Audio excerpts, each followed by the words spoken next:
Yes, we do have two speakers if you'd like us to proceed with calling them. Yes, please. Thank you. The first in-person speaker is John Acosta, followed by our remote public speaker, Robert. Just a little bit brief reminder. I'm really concerned whenever you guys go out and reach out and contract a consultant. Every consultant that you all contract should be background checked. Simply because, I don't want anybody that should belong to the political cartel that's presently sitting in front of me to be contracted. So make sure. But I don't want anybody to get hired that has any financial gain by being your friends. I don't want it to be quietly be hired, like for example, the city manager that was hired without announcing the opening to the public.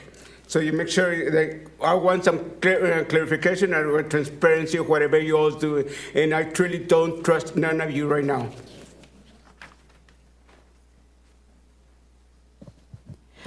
Our final consent calendar speaker is Robert. Robert, you are now unmuted. Please proceed with your comment.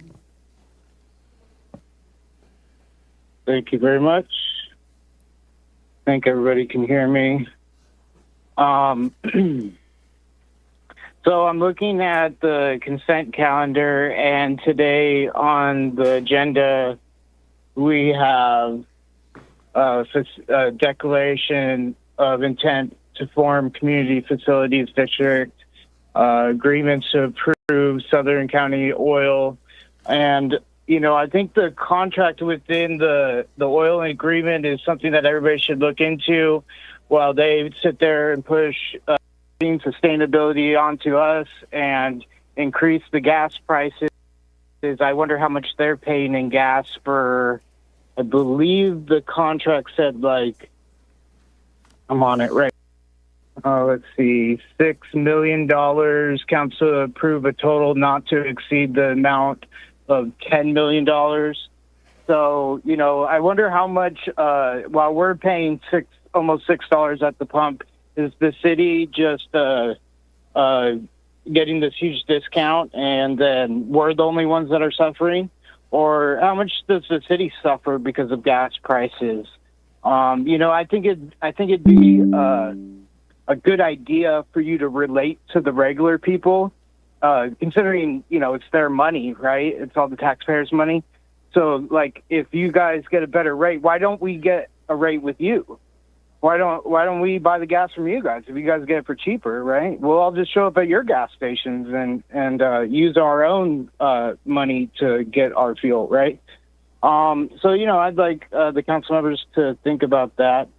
I don't start with my normal welcome city council and then do my little arm raise, whatever. I'm actually in 3 other meetings right now, so excuse me.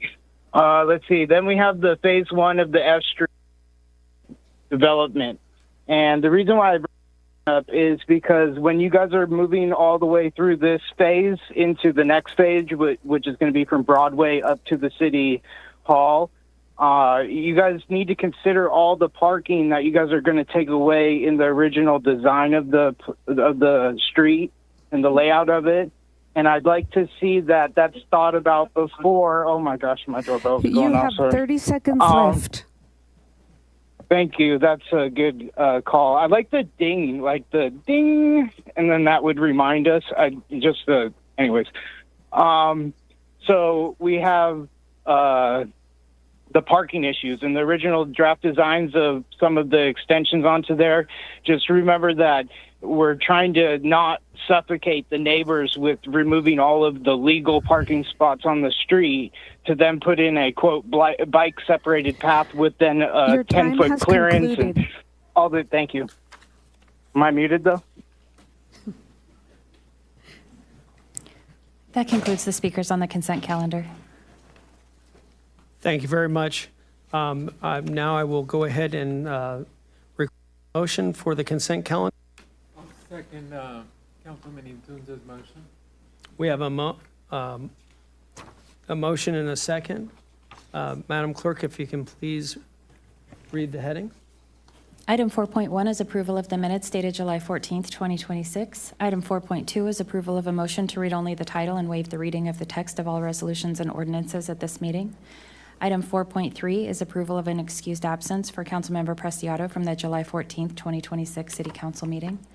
Item 4.4A is resolution of the City Council of the City of Chula Vista declaring intention to establish proposed Community Facilities District Number 2025-1, Village 8 East of the City of Chula Vista, County of San Diego, State of California, including improvement areas therein and taking other actions related thereto. Item 4.4B is resolution of the City Council of the City of Chula Vista, California, declaring the necessity to incur a bonded indebtedness on behalf of each improvement area of Community Facilities District Number 2025-1, Village 8 East of the City of Chula Vista, County of San Diego, State of California, to be secured by special taxes levied therein to pay for the acquisition or construction of certain public facilities. Item 4.5A is resolution of the City Council of the City of Chula Vista approving the First Amendment to the Contractor Service Agreement for motor vehicle fuel supply and delivery between the City of Chula Vista and SC Commercial LLC, doing business as SC Fuels. Item 4.5B is resolution of the City Council of the City of Chula Vista approving a contractor service agreement for motor vehicle fuel supply and delivery between the City of Chula Vista and Southern Counties Oil Company, a California limited partnership doing business as SC Fuels. Item 4.6 is resolution of the City Council of the City of Chula Vista authorizing the submittal of an active transportation program Cycle 8 grant application for the Bayshore Bikeway Segment 6B Drive to H Street project and confirming the city's assurance to complete the project. Item 4.7 is resolution of the Council of the City of Chula Vista approving a consultant services agreement between the city and Chen Ryan Associates, Inc. to provide professional engineering consultant services. Item 4.8 is resolution of the City Council of the City of Chula Vista approving an amendment to the consultant services agreement between the city and IGSD Management, Inc. End of consent. Please vote.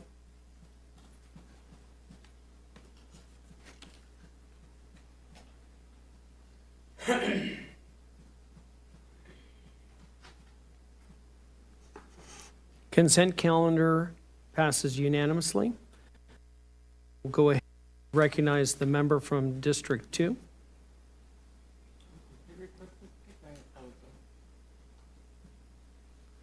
Okay, now we will move on to board and commission reports. We are here to be able to hear the report from our Ethics Commission, recommendation to implement an ex-parte communication policy. Excuse me, Mr. Mayor. I believe we may have skipped public comment. Yes, you're right. We will do that. Before we do the boards and commissions report, we'll do public comments. And I just want to thank everybody for being here today. And we invite the public to provide input for civil debate on these issues that are not necessarily part of the agenda today, but within the scope of the city.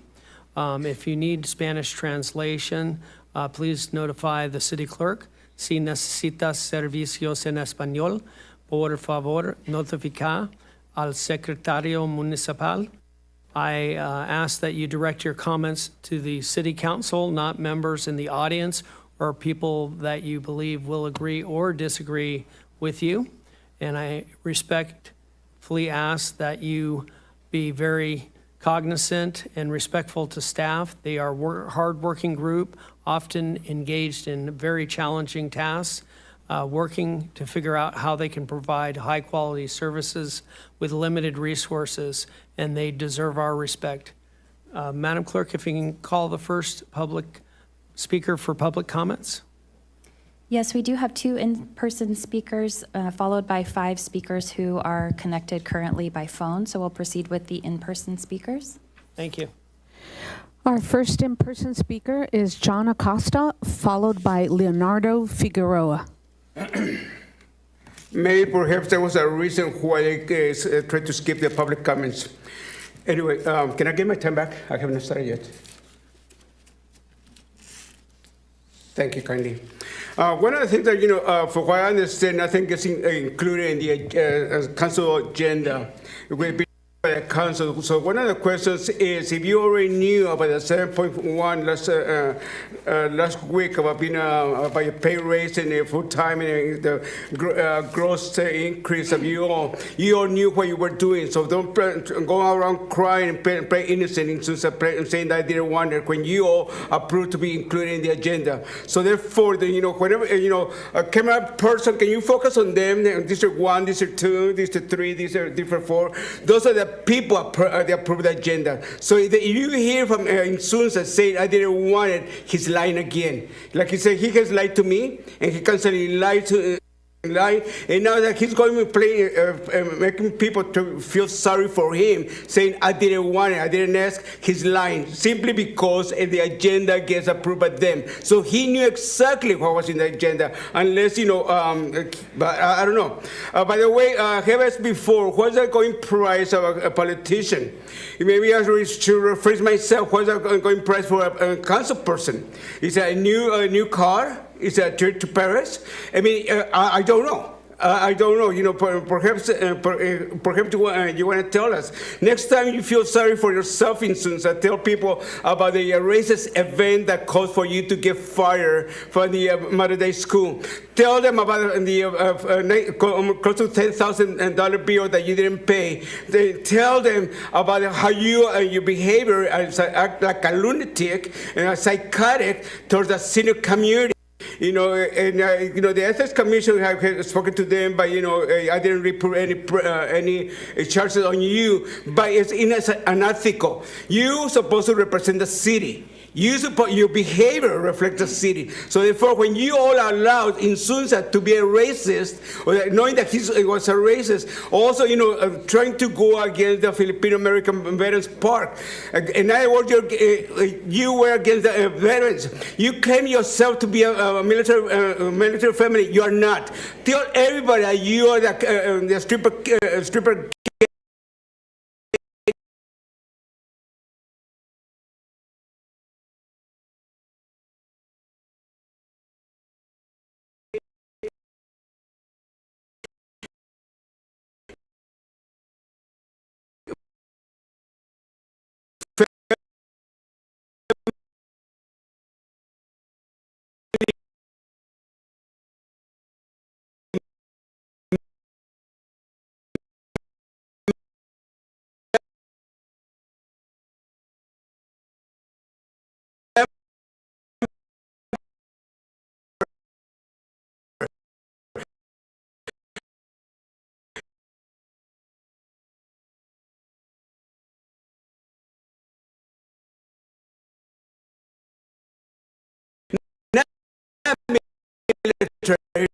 Military member.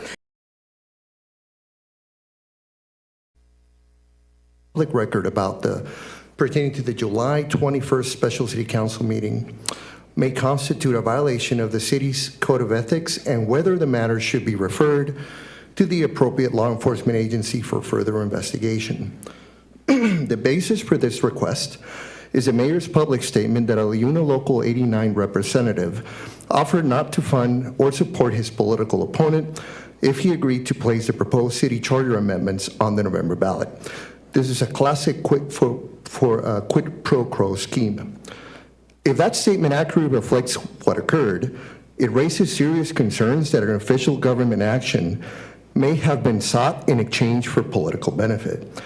Regardless of whether the proposal was accepted or rejected, such an allegation warrants careful review because it strikes at the heart of public confidence in our government.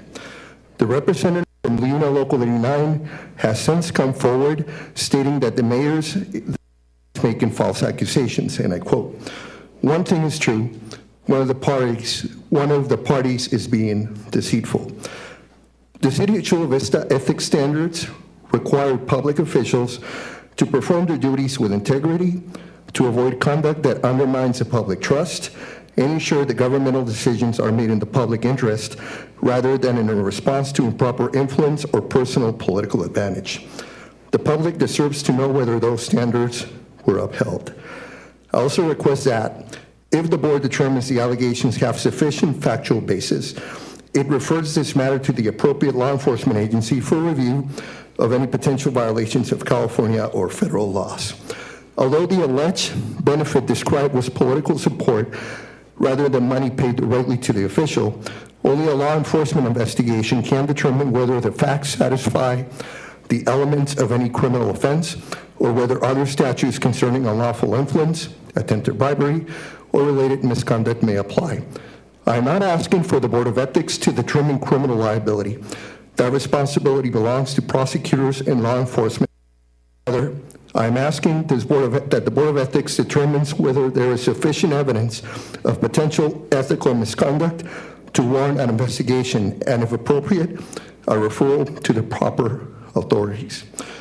Public trust depends upon confidence that official decisions are made based solely on the public interest, not on promise of political support or threats of political opposition. If the is accurate, the public deserves a full, impartial, and transparent investigation. Thank you very much. Our first remote public speaker is Truth Tonics, followed by Madison Rapp, followed by Becky Rapp. Truth, you have been unmuted. Please proceed with your comment now. Hey there, it's Truth again to bring some more accountability because I had so much fun last time. The city's public records team seems to be having trouble again. They don't seem to understand what political Form 700s and 460s from this year means. I also think this council has the same lack of knowledge about the required forms because for some of you, I don't see the forms uploaded. But let's discuss what I did find. Cesar, you made Amplify campaigns and Dan Rottenstreich and his racist wife, Bridget Browning, rich during your campaign. Meanwhile, you went broke with a $10,000 loan.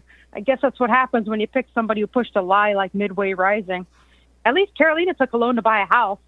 Of course, that $155 dinner ticket and a $2,950 donation from old Carol Kim and the Building Construction Trades Council that owns a slum complex in National City creates a debt of slavery to their wishes. You know, you can ask Manuela Plomaguire and Matthew Drunkard Leyba Gonzalez about that. Max Costin, La Mesa resident who helped Lemon Grove Mayor Allison Snow defeat a non-existent recall for $44,000. He's also the treasurer of Carolina's campaign via his company, Sunrise Political. Even better, he's helped Carolina rack up over $38,000 in campaign debt. However, she did get $800 from Dave's Hot Chicken, so hey, you can brag about that. Now, Inzunza, who said at the last meeting, we got to make sure there's no bribery or pay to play. That's funny coming from you. I use your last name for a reason. It has a really bad reputation in National City and elsewhere. The phrase BCT-style slumlord comes to mind. And I look forward to your stance on the Otay landfill since you got money from the Wicks. Now on the epic last meeting. Cesar, are you sure we're rolling around when I mentioned you being on the Imperial Beach Politics Facebook page that's full of transplants and progressive infiltrator operatives? I'm surprised you like chatting with the racist Brillharts and Bradleys. You can ask them about me if you'd like. The council majority made up of union puppets may have seemed to backtrack their former support of extended term limits and a 59% salary hike, but there's no way Leona is dropping that corrupt idea. I predict they're going to wait till things cool, and then the unions will pay for a citizens' union-written initiative. They will then rely on the rigged voting, cheating, and stealing to rewrite the city's charter in the future. We also know convicted felon Jesus Cardenas never went anywhere, and Leona's keeping him and Morena Media well-funded. What sellouts will never understand is something John suggested but didn't directly say. Being on a council seat is supposed to be about public service, not self-service. Oh, I wanted to hear a doorbell. Yeah, I think that's what Robert was. It's unfortunate that some are more concerned about temporary titles, money, power, and relevancy. Because anyone that's not about self-service is replaceable. Anyone could be a union puppet. It obviously doesn't even require brain cells. But let's end on good accountability news. Carolina actually showed up to the last SANDAG meeting on time. Maybe sharing the $100 stipend and tax refund catering that day. Thank you. The next remote public caller is Madison Rapp, followed by Becky Rapp, followed by Peggy Walker. Madison, you have been unmuted. Please proceed with your comment now. Thank you. Good evening to the Vista City Council. I'm a public health advocate and a mother of 3 young children, and I'm here to share that youth vaping is not a harmless trend. It is a growing public health issue with real consequences for both physical and mental health. Today's e-cigarettes often contain extremely high concentrations of nicotine. During adolescence, the brain is still developing, and nicotine can interfere with areas responsible for attention, learning, impulse control, and emotional regulation. Young people who become addicted often find themselves trapped in a cycle where nicotine temporarily relieves anxiety or stress, but ultimately makes those symptoms worse, leading to greater dependence. Research has also found links between youth nicotine use and rates of depression, anxiety, and suicidal thoughts. While mental health is complex and no single factor causes these conditions, nicotine addiction can make existing struggles more difficult and create new challenges for vulnerable teens. In a city of more than 275,000 residents, we have an opportunity to lead by putting prevention first. Every vape product kept out of a child's hands is one less opportunity for lifelong addiction. And it is much more cost-effective to prevent substance use than to pay for the consequences later. Strong enforcement, meaningful action, and policies that reduce youth access are investments in healthy families and a healthier community. Please prioritize evidence-based measures that protect Chula Vista's youth from nicotine addiction and its lasting effects on mental health. Thank you for your time and your service to our community. Our next remote public speaker is Madison Rapp, followed by Becky Rapp. Oh, I'm sorry. Becky Rapp, followed by Peggy Walker, followed by Robert. Becky, you are unmuted. Please proceed with your comment now. Good evening, Mayor and members of the City Council. My name is Becky Rapp, and I'm here to raise a public health and enforcement concern that is directly affecting Chula Vista neighborhoods. Recent reporting confirms that the state of California, through the Department of Public Health and the Attorney General's office, has filed legal action against a Santee-based kratom manufacturer called Crave for continuing to produce and distribute kratom products violating state law. Unfortunately, these products are showing up here in our city. In my own neighborhood, a smoke shop has a bright, flashing sign advertising, quote, Crave Kratom, marketing a substance that state public health officials have warned is addictive, harmful to the liver, and linked to overdose deaths. Yet it's being sold openly in retail shops that are easily accessible to the public and especially young people. If a manufacturer is under state enforcement for illegal distribution, how are these products still ending up on local shelves and in our neighborhoods? So I'm asking the City Council to take this seriously and strengthen local enforcement and coordination with state agencies, including increasing inspection and working to prevent marketing that normalizes dangerous substances in our communities. And if smoke and vape shops continue to violate the law, their licenses should be suspended or revoked, sending a message that our city won't tolerate illegal sales. Thank you. Our next remote public caller is Peggy Walker, followed by Robert. Peggy, you are unmuted. Please continue with your comment now. Thank you, and good evening. As a public health worker and youth mentor, I see the consequences of youth exposure to high-potency marijuana firsthand, including alarming rates of child poisonings, cannabis hyperemesis syndrome, anxiety, depression, psychosis, school failure, and addiction. I know firsthand of 3 college-age boys who died by suicide after struggling with pot addiction. The nonprofit I work with regularly counsels parents trying to save their kids from weed addiction, which takes a devastating toll on families. Nearly every day I read scientific research and major media reports warning that widespread availability of high-potency marijuana has made getting high just too easy, resulting in alarming health and social harms. Unfortunately, with the enticement of tax revenue, however, we know that public health is not top of mind today. I therefore commend the city for securing Proposition 64 funding to remediate adverse cannabis impacts through a coordinated initiative to strengthen regulation and enforcement and expand, youth-focused prevention, and even provide positive youth career pathways. That's wonderful. You stated that rising youth marijuana use, declining perceptions of harm, and illegal activity highlight the need for expanded education, intervention, and compliance efforts. As this new program proceeds, I respectfully ask that you track and public report data-driven outcomes regarding the program's impact on youth exposure and use, on related medical and social costs, diversion, prevention, and intervention activities, illegal sales, and enforcement. Transparent reporting will allow the city and the public to determine whether the strategies in the program do in fact protect our young people. Thank you for hearing my concerns.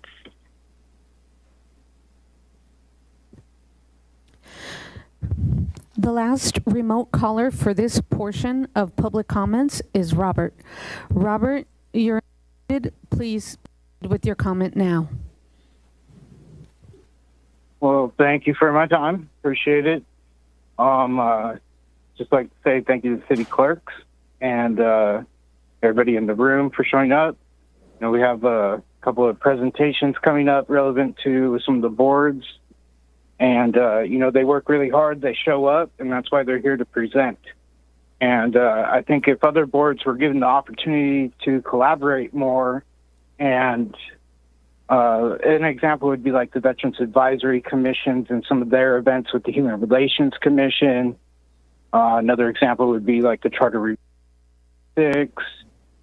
Yeah, so, you know, I'm here to advocate for the city to the boards to come together, and you know, we're looking forward to this next round of meetings, hopefully with everybody there. You know, everybody, however we got here is how we got here, but we need to move forward into also fixing some of these allegations. I like the comment about a request for referral. Oh, Mr. City Attorney, don't you smile with me, right? Hopefully that'll be satisfied next time in the city's own lawyers, the department there, that will have an idea of what a request for referral actually means and if it's even enforceable. I mean, I see it written in the code. I've already interpreted it, but yet lawyers who make a lot more money than me can't even figure out if it's interpretable. But yet they're going to enforce policies for A, right, of that section of the code, and then they're not going to enforce policies for B. I mean, come on, you guys got to figure this stuff out. I mean, you know, I know nobody wants to be held responsible or accountable, but that's what's going to happen, right? The next step to this is the cops get involved. So the longer the city attorney delays my application, the further damages will be made because you're the one delaying it. I'm not delaying it. I've already submitted it.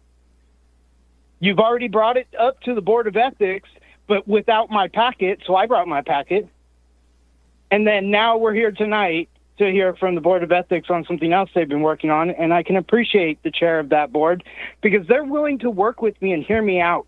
I don't see a lot of the members on the dais reaching out when I am trying to cover your events, and then you go, oh, we held an event at the fire station. See, I do community service.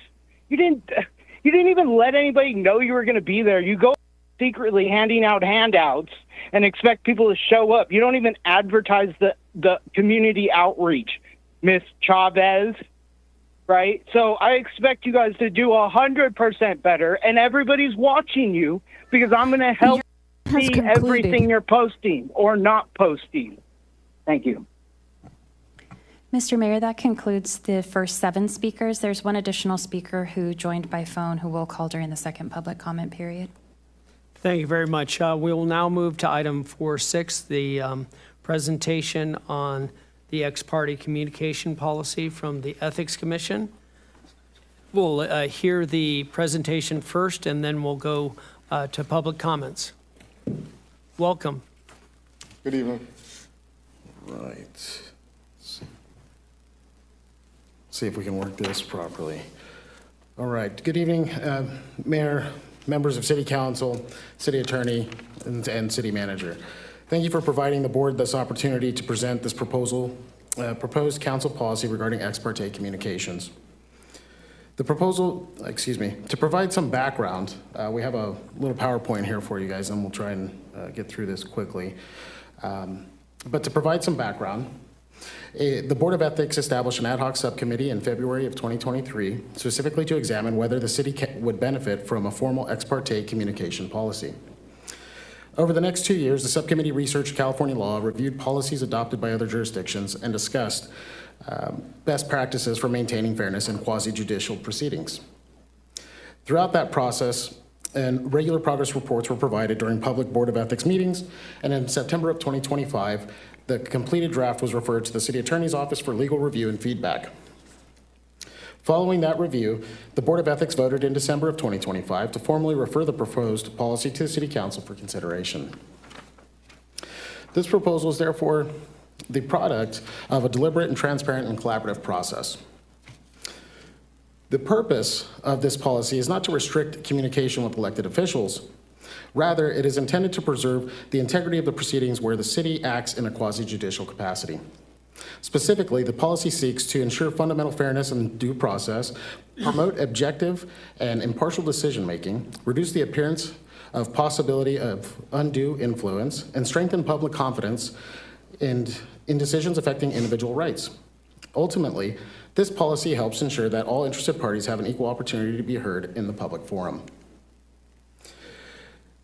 It is important to note that this policy has a very limited scope. It applies only to quasi-judicial proceedings, those matters where the city is making decisions that affect the rights of specific individuals or entities. Examples include land permit use, license suspensions or revocations, nuisance abatement hearings, and other evidentiary proceedings.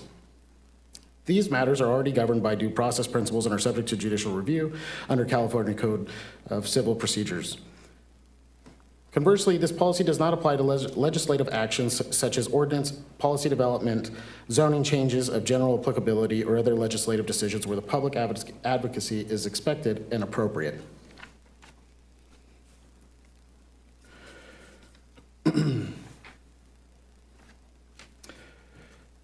An ex parte communication is generally a substantive communication that occurs outside of the notice public hearing between a decision maker and someone with the interest in the outcome of that matter. The communications may occur in many forms, and they may include conversations, emails, letters, independent fact findings, or even site visits. The concern is not simply that communication occurred, but that other interested parties are not denied the opportunity to hear the information and respond. The lack of transparency creates due process concerns and can undermine confidence in the fairness of the proceedings. For that reason, the policy encourages decision makers to avoid these communications whenever possible.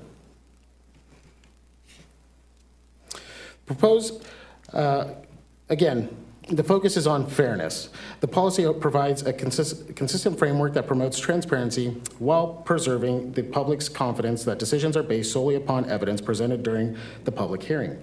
By establishing the uniform expectations for all decision makers, the city also reduces uncertainty and promotes consistency in future proceedings. The distinction between legislative and quasi-judicial matters is important because different legal standards apply. The proposed policy simply recognizes those existing legal principles and provides practical guidance for city officials when those proceedings occur. While informal conversations may appear harmless, they can create the perception or reality that information influencing the decision was not available to everyone. Even well-intentioned communications may raise questions about impartiality.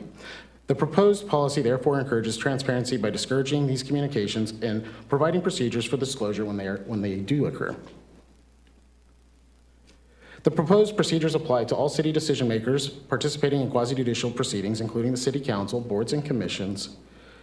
To make implementations straightforward, the policy assigns administrative responsibilities to the city clerk, city manager, and city attorney to identify agenda items that qualify as quasi-judicial. Those items would be clearly identified on the agenda so decision makers know in advance when the policy applies. This proactive approach helps prevent inadvertent violations while providing clarity to everyone involved.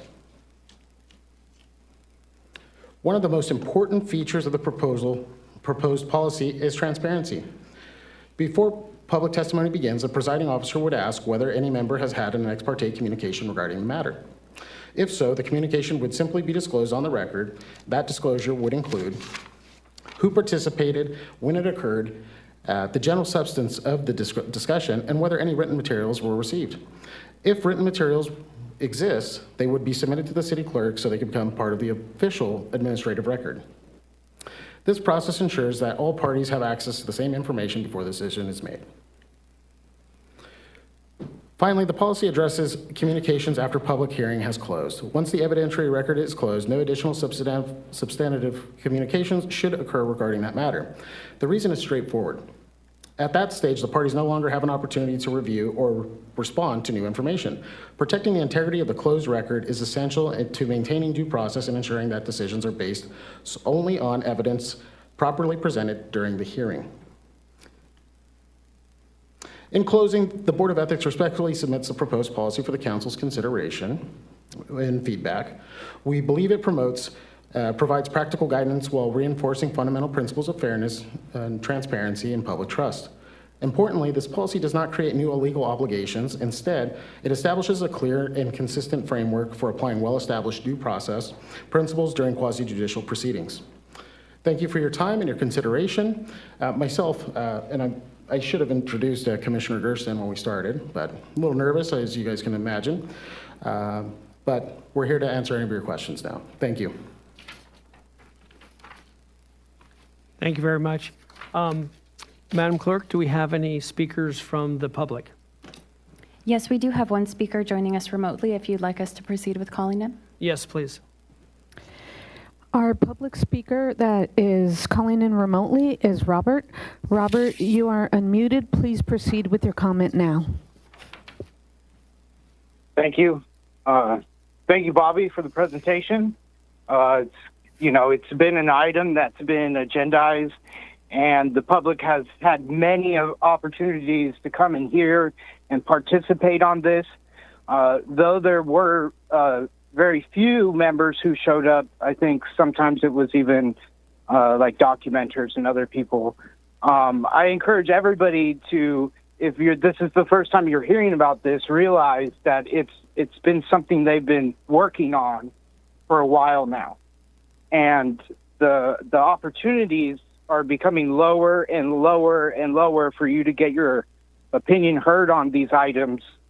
So I just encourage everyone to, I don't think they're going to pass anything tonight, but at least this will be a first hearing, and then we'll pass it. That's kind of, I don't know if that's exactly this procedure, but anyways, there was a couple of things that were mentioned during the time about what records, and I just encourage everybody to consider video, audio, any record, right? Email, not just physical paper. I'm sure that's pretty obvious to everybody. But at the same time, some of these situations where it's not a financial gain or members, I'm not going to single out anyone. I'm going to speak generally. Members receive a donation or money through their campaigns, and it's like $5 under the recording limit, right? Like they're $5 under, they can't speak about it. And so people are already doing the maximum that they can to be avoided in these conflicts. Granted, that may be legal, right? But it's not always what's right. And so a lot of people need to start looking into the finances of who's donating to people, because it's not always going to fall on the Board of Ethics, hence my last public comment where I'm saying that they don't even know if they can enforce other things because they're being led by a corrupt attorney's office that doesn't even know what to put out, right? Like they're just, oh, well, we'll enforce A, well, we won't enforce B though. You have 30 seconds because we're left. attorneys, you know, but like, that's my opinion, right?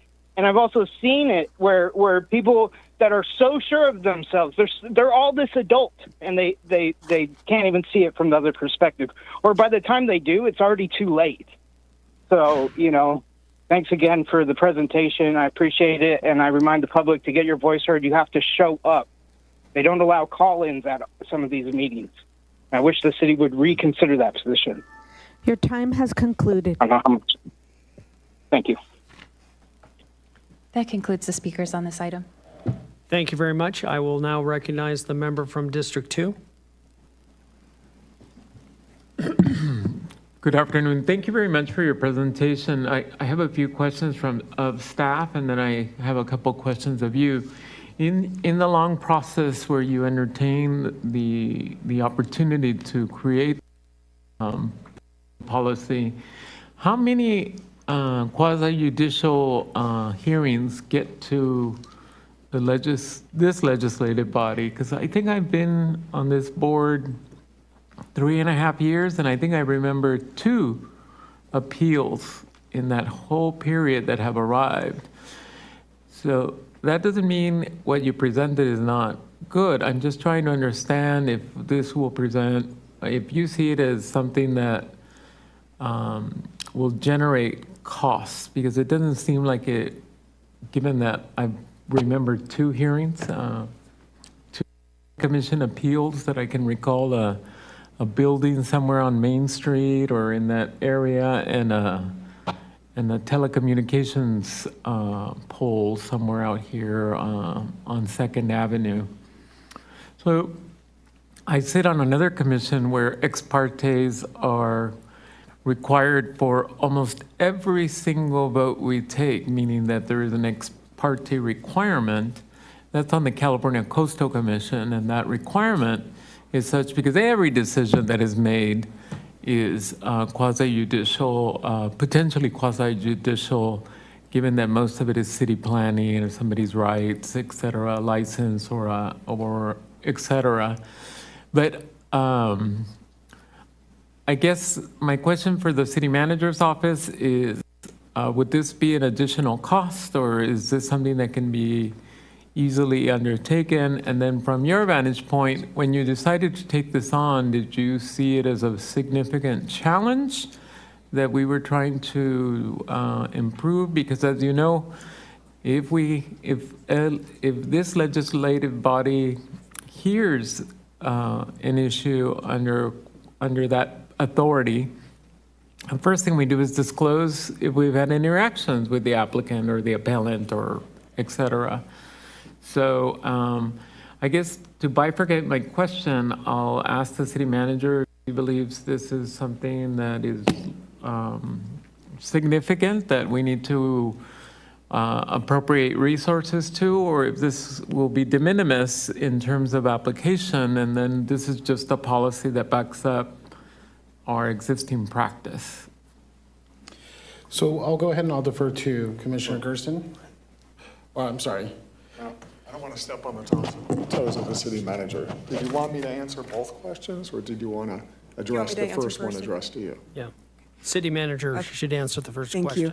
you. So just to note for the record, this was not, my office was not involved in the drafting of this policy or presenting this, so I haven't done any independent analysis.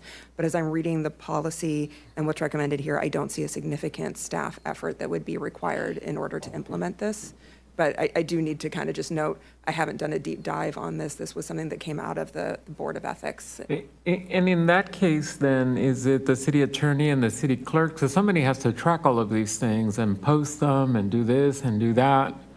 So I wonder if the city attorney or the city clerk has undertaken an assessment if this is, just another form, or is this a process you'll have to monitor? Yeah, so first of all, I just want to acknowledge the hard work and the many years of work that went into this policy by the Board of Ethics. So I want to thank both Commissioner Gersten and Chair Salas for being here and for their years-long effort in bringing this to fruition. There are some obligations of the city clerk, city attorney, and city manager's office in identifying whether an item that comes to a body is a quasi-judicial proceeding. So there will be some staff time involved. I'd recommend that if the council wanted to or was interested in perhaps analyzing the fiscal analysis or perhaps taking the next step in this, you can make a referral to my office to work with the city manager's office and maybe bring back a council item for your review. In that time, we can conduct the proper formatting to the draft policy to ensure it's consistent with the city's format for other council policies, and the city manager would have the ability to then do the fiscal analysis that would go along with a item for your consideration. And City Clerk, do you have any analysis that you've undertaken already? Thank you, Councilmember Preciado. I have not been involved with the Board of Ethics on this particular issue, but I can speak to a little bit generally. The City Council typically would hear 2 to 3, maybe quasi-judicial proceedings a year. The Planning Commission may also hear quasi-judicial proceedings. I don't have numbers for you on what it would look like. The current process for City Council members is the practice has been that the mayor and city council disclose any ex parte communications at the council meeting, which you probably recall. And I do record those in the minutes generally for the meeting. So I think this would more formalize the procedure a bit more. From what I see and what's been proposed, I don't see a significant amount of additional time, potentially an additional form or something that the mayor and council members and potentially planning commissioners and other maybe civil service commission who might hear quasi-judicial proceedings would complete. But I don't see it as a huge administrative burden. As the city attorney suggested, I'd be happy to look at it in more detail and work with the city attorney and the city manager and come back with more information if the council would like. Thank you, Councilmember, if I can just add something. So, Mr. Mayor, I think staff has responded, and if the commission can just offer any additional details, my question will be over. Yeah, do you have any additional details to that? No, I was just in further response to your question, Councilmember. Other than the de minimis amount of time and self-identifying what is a quasi-judicial proceeding coming to the council, there really is no cost involved because this is already a legal duty that the council members and other decision makers have. This is a codification of it. This is good governmental practice so that nobody in the future can say, hey, didn't know about it. It's to ensure transparency, due process is followed under state and federal law, and fairness is given in evidentiary proceedings before the council and other affected decision makers. So there really is no cost. This, again, is an inherent duty the council already have. Thank you. Thank you very much. I will now recognize the member from District 4. Let's start by thanking both you gentlemen for coming here today and presenting this to us, as well as the commission and the years of work that it took to bring this forward. It shows that you believe that this endeavor is meaningful and impactful, and obviously the intent is very honorable. And I think that Councilmember Preciado did a good job of getting most of my questions out of the way. So I would support referring this back or referring this to the city attorney's office to just review the language for consistency and clarity with other city policies. Look at just the scope of the policy and disclosure requirements and what that would look like. So thank you again for your time. And to, in reviewing this, I think ethics is a very, very important part of what we do at the City of Chula Vista. I've been through many, many quasi-judicial proceedings, not only on the planning commission and then on being on the city council for a couple decades.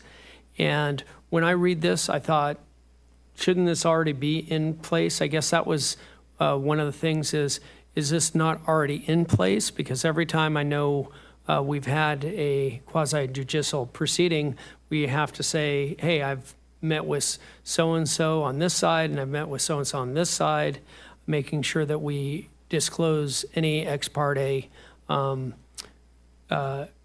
interactions. Is this just formalizing it, as well as if we do have a process, what would be different than the process that's written in the city right now versus this new one? Because it seemed like, 90%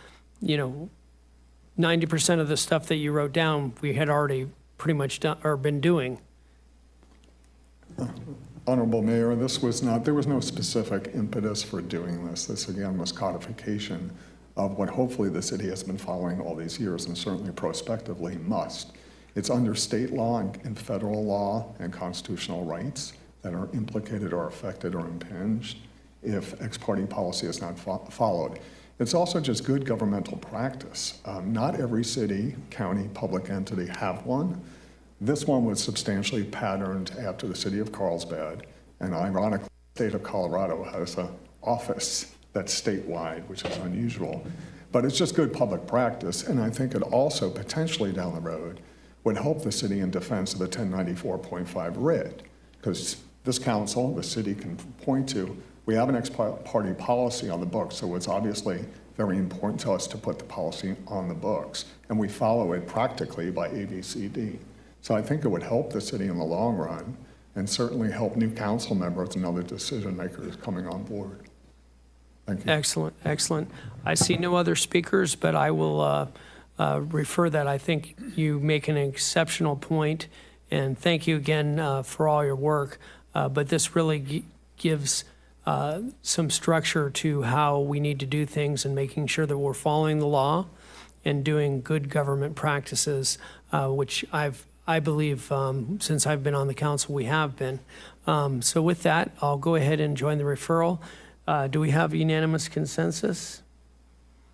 It looks like we do. So we will give that to the attorney, and really appreciate your efforts and your time and commitment on the Ethics Commission. Thank you. Thank you.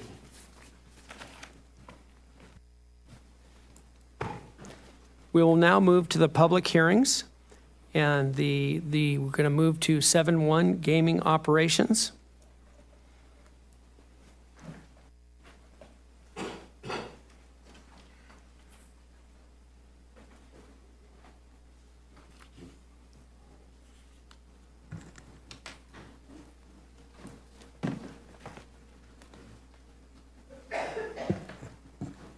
And Ms. Ralph, the floor is yours when you are ready.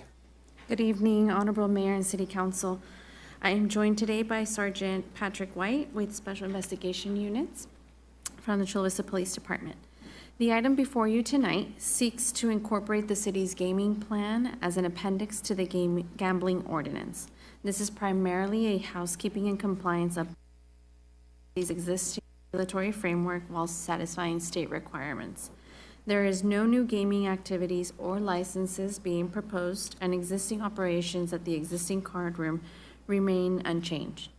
Before we proceed, I would like to call to your attention a revised version of the gaming plan distributed on the dais, which removes an edit to section 3.6.2 as it relates to the maximum number of players per table.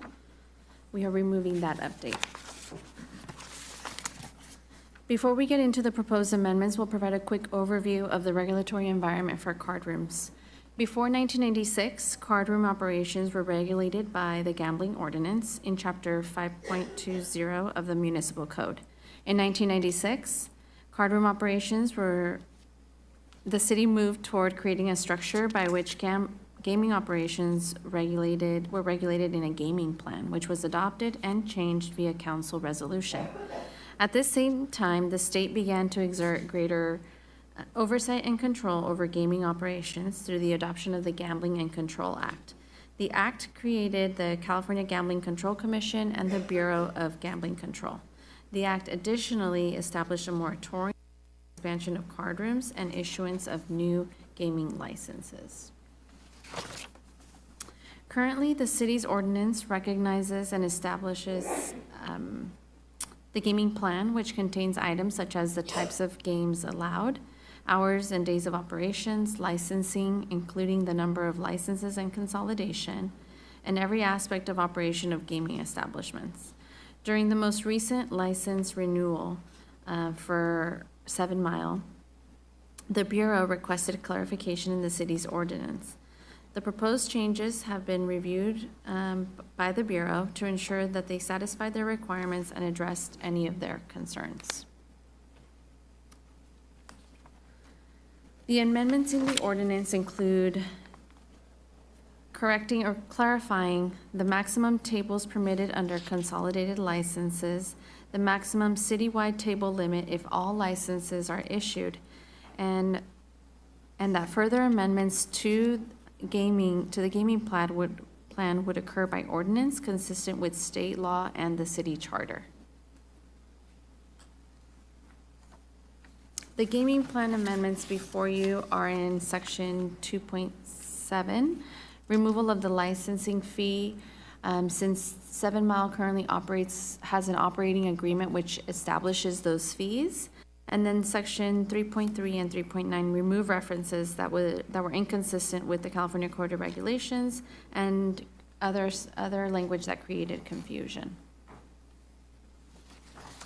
For next steps, so today we will be conducting the public hearing and the first reading of the ordinance. The second reading is anticipated to be before the council on August the 11th. After that, we will submit our new ordinance to the Bureau for final approval. And then ongoing subsequent changes, again, to the gaming plan will be done solely through ordinance. That concludes tonight's presentation, and we're available for any questions. Thank you very much. I'm going to go ahead and open the public hearing. Madam Clerk, do we have any speakers for the public hearing? Yes, we do have one remote speaker for the public hearing. Robert? Thank you. Robert, you have been unmuted. Please proceed with your comment now. Thank you very much. I swear, for all the people complaining about cannabis and alcohol and all these other, gambling at those establishments, they have to have a sign on the wall that says, basically a helpline for their business because it's a problem. Anyways, so I'd love to know how much the 7 Mile donated to the city so that way the verbiage could be in favor of them. Really love to know that much because I know that they sponsor a bunch of events and all these other. You guys don't see a conflict of interest there? Because they're bringing up an ordinance just for them. Okay. So how about this one? There's a second red line after on page 2, document ID 63974. It says, however, the Chula Vista gaming plan shall not allow for any form or type of gambling within the city, which is not allowed by law. But what they cut out, right, and I would argue this would piss off a lot of, Native Americans, you cut out the part where it talks about them and their enclave and reservation. Are you saying that Chula Vista is not located on Native land? Is that what you guys are claiming by erasing them from the ordinance? You guys thinking about the repercussions? Oh, you guys are just redlining stuff because you guys are playing favoritism to a business, which, you could argue the same thing with the alcohol businesses because we all just have to be honest with each other now instead of playing the game. So how much do the alcohol businesses donate to you guys compared to 7 Mile? I mean, how much is everything being catered to the one person where you're supposed to be in some way restricting things, right? So you're saying the maximum amount of business tables is 40? Maybe that's too many. Maybe we should only have 2 tables. You don't see where I'm going with this? Like, you're dictating how people can live, so why not just go full extreme? Why not remove all restrictions and have them be 100 tables? Oh, because there has to be a restriction and you guys have been out of violation? Is that, you guys, You have you 30 see how, seconds. like, when you guys are out of violation, you guys, nothing happens to you, but when we're out of violation, we get arrested and we get penalties and all these. When are your penalties going to start adding up for you kind of be doing things for, like, who's code enforcement on you guys, right? That's the part where we refer it, right, through that process, but you guys don't allow that process to happen. So you guys are sabotaging the public from seeking redress with their grievances. Like, it's multiple Your time facets, has right? concluded. I could show you example after example. Thank you. But am I muted? Am I muted? No, you guys are laughing. Am I muted? That concludes the speakers on this Thank you, item. Robert. Am I muted, though? Okay. What I'm going to do is we can have, since this is a public hearing, we'll allow anybody from the dais to be able to ask questions about the presentation. You cannot go ahead and say that you're supportive or opposed through this, because this is a public hearing. And then after the public hearing is finished, then we can go into deliberations on being in favor or opposed to an item. Okay. I see no more. Madam Clerk, are there any more speakers even present? There are no more speakers on this Okay, item. and then I see no council members who want to go ahead and speak on this item. So I'm going to close the public hearing officially. And to, again, make sure that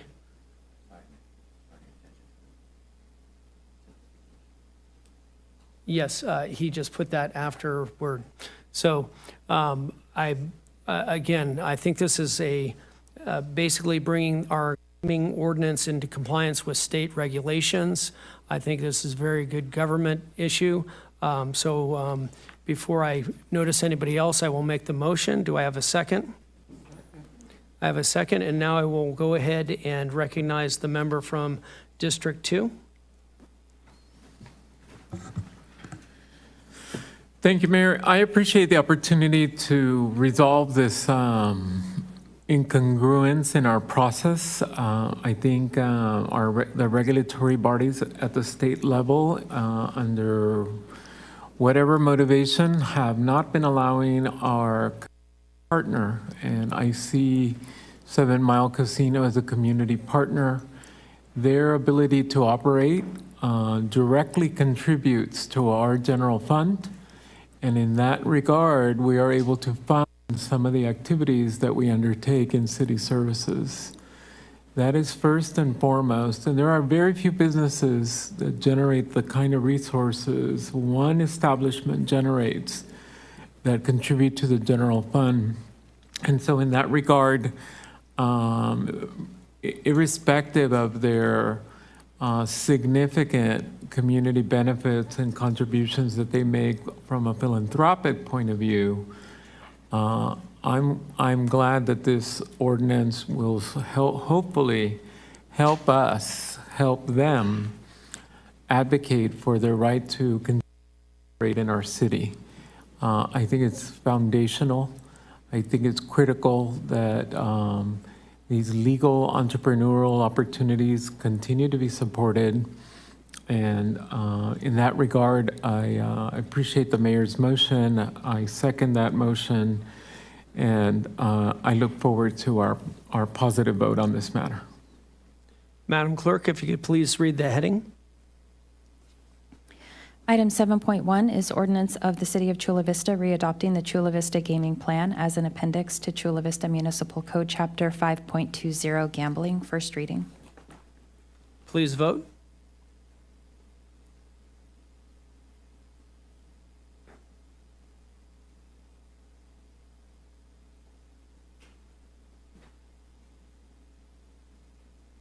Item passes unanimously. Thank you very much. We will now move on to action items. Actually, you know what I'm going to do? I'm going to go ahead and give everybody a 5-minute break. If anybody needs to just rest or stretch, we can go ahead and do that. So 5 minutes, so at 6:10, we'll redo the meeting.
All the council members to return to the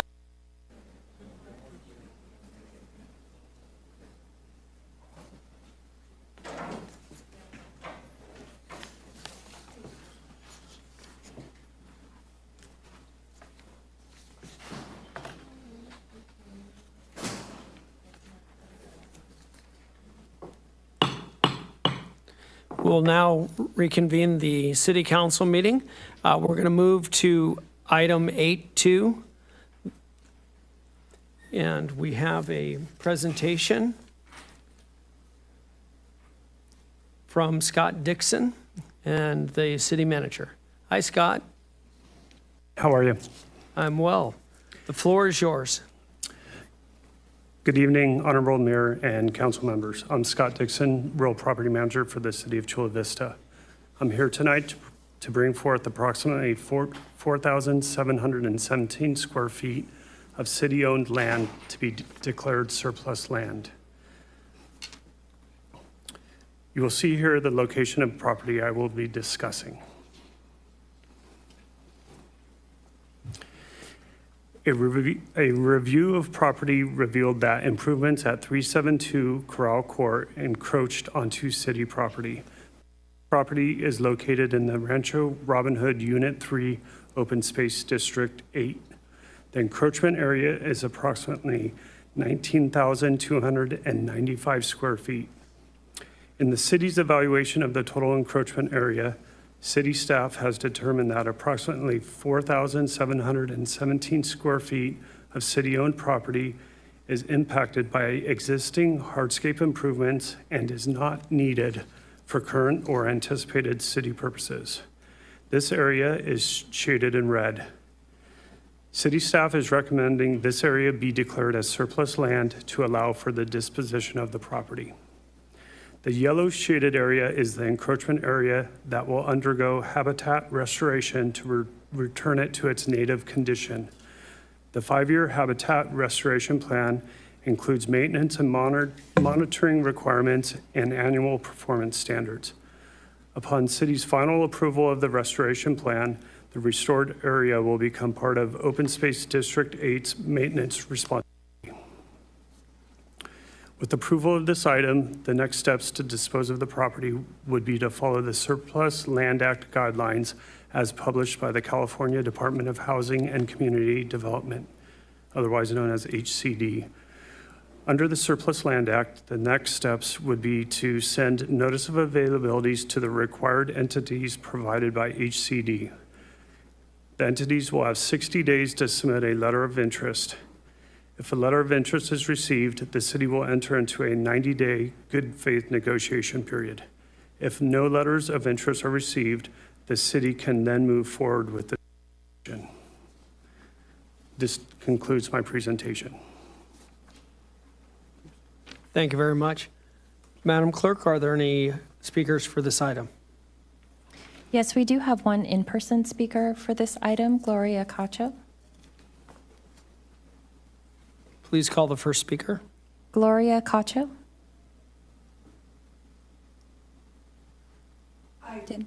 You don't wish to speak on the item? Okay, that concludes the registered speakers. Thank you very much. I will go ahead. I don't see any speakers from the dais here. I'm going to go ahead and make the motion to approve item 8.2. We have a second. Madam Clerk, if you could please read the heading. Item 8.2 is resolution of the City Council of the City of Chula Vista declaring the city-owned real property located in the Rancho Robin Hood Unit 3 Open Space District with assessor's parcel number 593-320-01-00 consisting of approximately 4,713 square feet as surplus land. Please vote.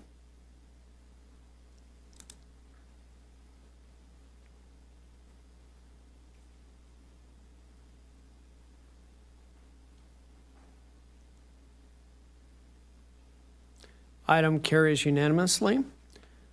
Congratulations. Now we will move on to item 8.3, and this is an item for Courtney Chase, Deputy City Manager.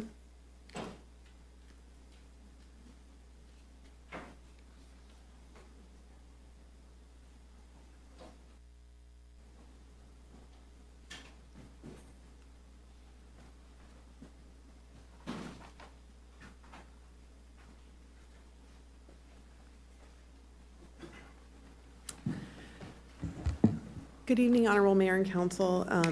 Before you this evening, we have a response to recent referrals related to special events and associated policies. We have staff from multiple departments here to respond to the referrals requests. Staff is requesting that council receive this presentation on recent referrals related to events and associated policies. We're not asking council to take any formal action this evening. Rather, we're asking council to provide any direction needed for clarification or policy development, and as appropriate, direct staff to return with policy recommendations for consideration and adoption. As you can see on the slide, this presentation is a response to 4 formal referrals that staff have received over the past year. I would like to note a couple of things prior to staff's presentation. First, while a full accounting of the events is found in Attachment 2, in order to fully respond to the referral, staff has compiled contracts, purchase orders, and receipts for the expenses listed in Attachment 2. This information will be provided to council once complete. Second, the city does not track staff time for the special events, with the exception being the Office of Sustainability for South Bay Earth Day. As such, the expenses only include staff time if it was documented at the time of the event. And third, as stated in the staff report, a memo will be forthcoming from the City Attorney's Office regarding council community events. And with that, I will be turning this over to Joy Watley, our Director of Library Services, and Daniel Bermudez, our Special Events Coordinator, to walk through the special events and categories. Good evening, Mayor, Council, City Manager, and members of the public. Tonight's presentation provides an overview of the proposed special events categories. But before introducing the proposed categories, it's helpful to recognize the types of events the city. Sorry. It's okay. We double clicked. Sorry, go back. Oh, I didn't know Courtney was going to do it. I won't touch it anymore. Thank you. Before introducing the proposed classifications, it's helpful to recognize the types of events the city currently encounters.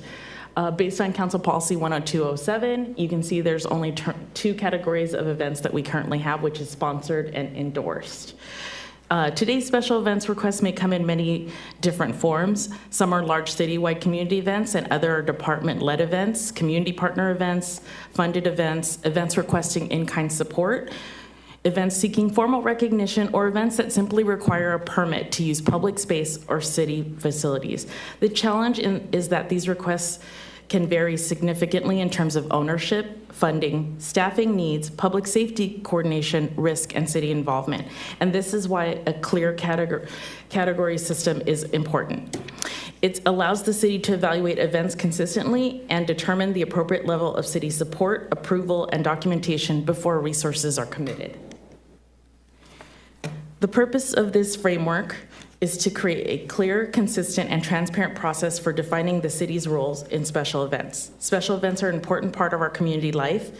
They bring residents together, celebrate culture, support local businesses, recognize community milestones, and create opportunities for civic engagement. At the same time, these events require staff time, funding, public safety coordination, logistical support, permits, and in some cases, formal city approval. Because not all events require the same level of city involvement, this category system before you helps define who owns the event, who produces it, what level of support the city provides, and what approval process is required. The goal of these categories is to provide a consistent way to evaluate, approve, and support special events. This framework helps clarify whether an event is city-owned, city-led, externally produced, funded by the city, supported through in-kind services, formally recognized, or simply permitted through the city standard process. It also helps set expectations for event organizers, departments, elected officials, staff, and the public. By clearly identifying the event type, the city can better determine the appropriate approval pathway, funding source, staffing level, risk management review, public safety coordination, and permit requirements. Most importantly, these categories help ensure that city resources are used in a transparent, consistent, and policy-aligned manner. So before you is the proposed category system, which includes 8 event categories: signature events, civic events, department events, partnered events, sponsored events, supported events, endorsed events, and permitted events. These categories represent a spectrum of city involvement, and as you can see on one end of the spectrum are events where the city has the highest level of ownership. the city's also the funding responsibility and operational control over the event.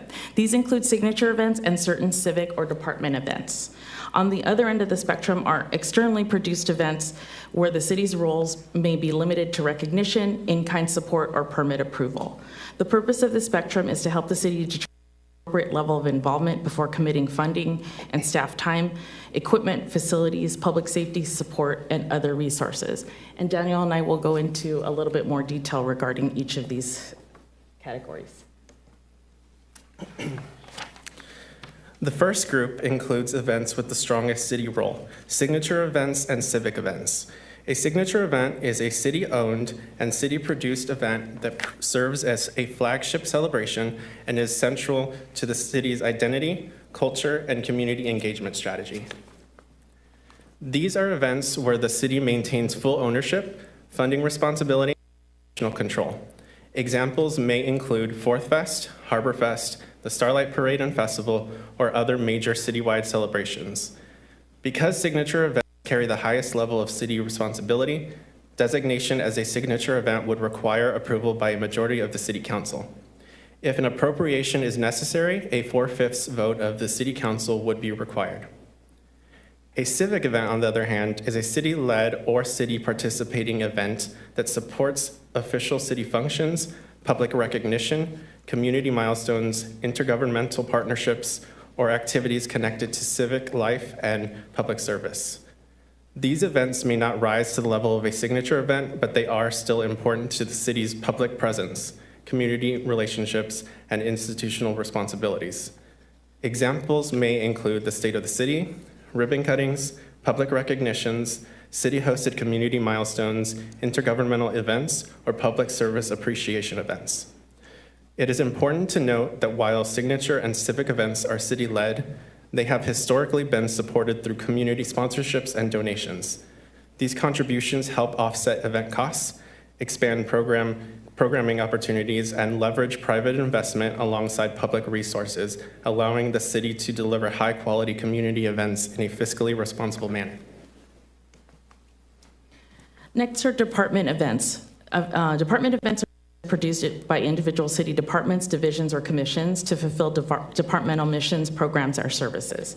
These events are typically led and managed by the sponsoring department and funded through the department's approved budget or program funding. Examples may include library programs, park and recreation activities, police or fire open houses, commission-led community forums, public workshops, or other department-specific outreach and service events. The key distinction is department events are tied directly to the department's mission, their service area, or program goals. They may serve a specific audience or purpose, but they still support the city's broader commitment to public service and community engagement. These events are generally approved through department authority, consistent with city policies, available funding, staffing capacity, and budget authority. The next group includes events where the city provides financial support. This includes partnered events and sponsored events. Partnered events are events that the city and an outside organization plan and deliver together. Unlike other event types, both organizations have responsibility for the event's success. That means both partners contribute resources such as funding, staff time, marketing, facilities, or operational support. These partnerships are built around a common goal that benefits the community and aligns the city's priorities. The key difference is that this is a true collaboration. The city is not simply providing funding or limited assistance. We are actively involved in planning, decision-making, and delivering the event alongside our partner. To ensure everyone understands their roles, partnered events should be guided by a written agreement that clearly outlines each organization's responsibilities. Examples include the SDFC viewing party and department foundation events. A sponsored event is also externally produced, but the city's role is more limited. Sponsored events are recognized as providing a community benefit and may receive city funding of up to $10,000 at the discretion of the city manager. The key distinction is that sponsored events receive city funding, but the city does not manage planning, operations, vendors, staffing, or event production. One example would be the Chula Vista Community Collaborative's Day of the Child event. And our last and final group includes events where the city's role is limited. These include supported events, endorsed events, and permitted events. A supported event is an externally produced event that receives limited city in-kind support or logistical assistance, which is subject to availability. In these cases, the outside organization remains responsible for producing and managing the event. The city's role may include limited coordination assistance, equipment use, logistical guidance, promotional support, or coordination with city services. An endorsed event is an externally produced and funded event that receives formal recognition only, with no financial, staffing, logistical, or operational support. The city may recognize the event through proclamation, letter of support, resolution, certificate, or other official acknowledgement. However, the external organization remains fully responsible for all planning, funding, operations, insurance, staffing, permitting, and execution. And lastly, there's a permitted event. A permitted event is organized and produced by an external individual, organization, or entity that requires a city-issue permit or authorization to occur on public property in the public right-of-way or at city facilities. Examples may include charitable runs or charitable walks, parades, street fairs, block parties, park events, facility rentals, or other events that require use of city property or public space. In this category, the applicant is responsible planning, operations, compliance costs, vendor staffing, insurance, and all other required documents or permits. Any city services required through the permit process may be billed or required as a condition of approval. Together, these categories help the city define its role clearly, manage public resources responsibly, and ensure that special event decisions are consistent, transparent, and aligned with city priorities.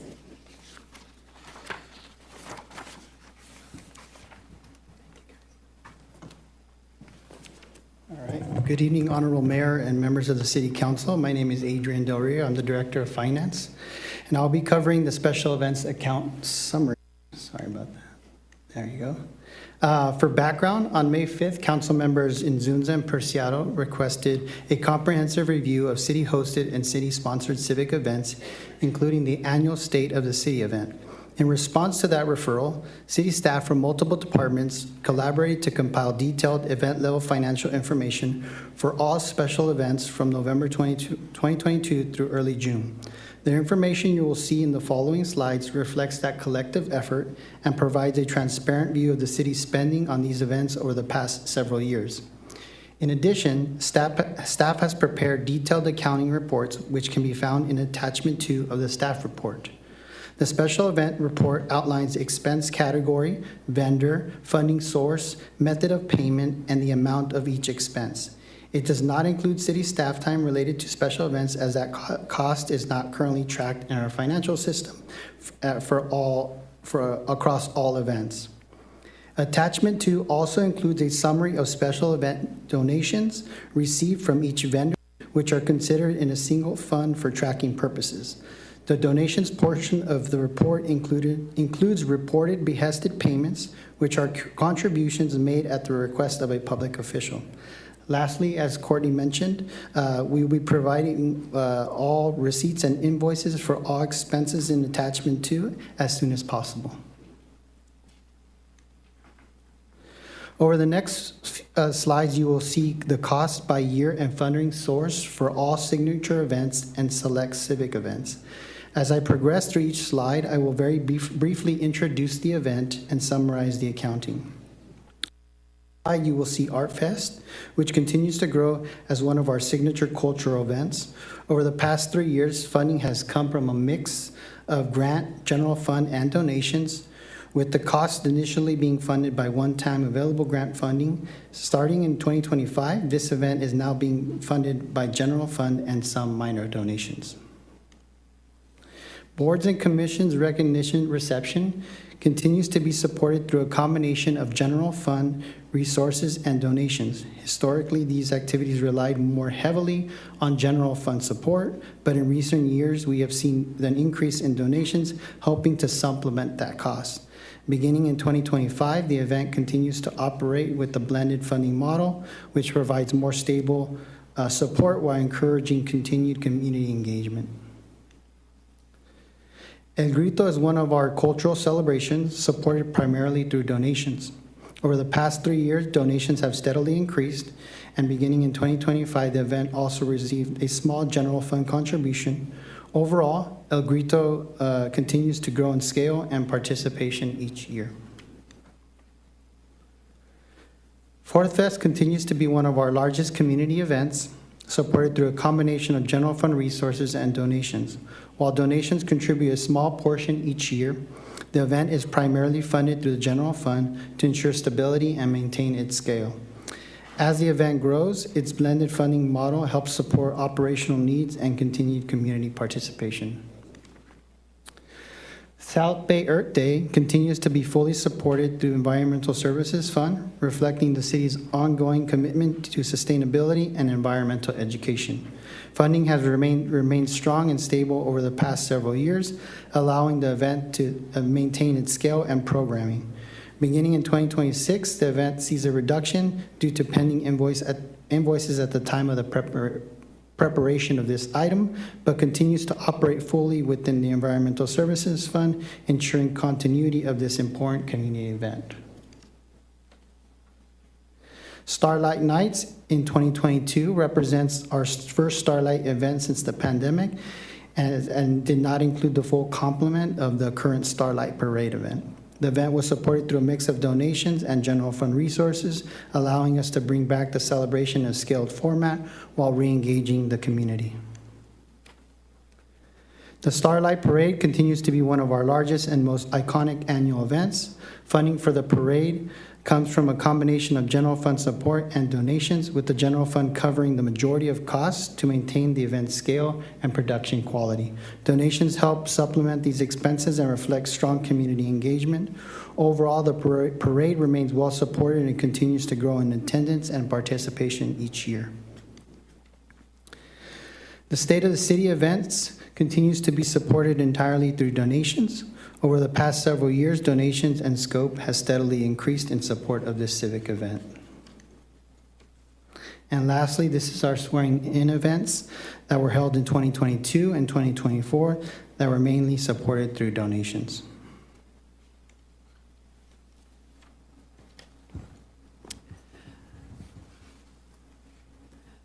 The next slide is brought out from, it's in your agenda report, Marco. I didn't know if you had anything you wanted to add to this.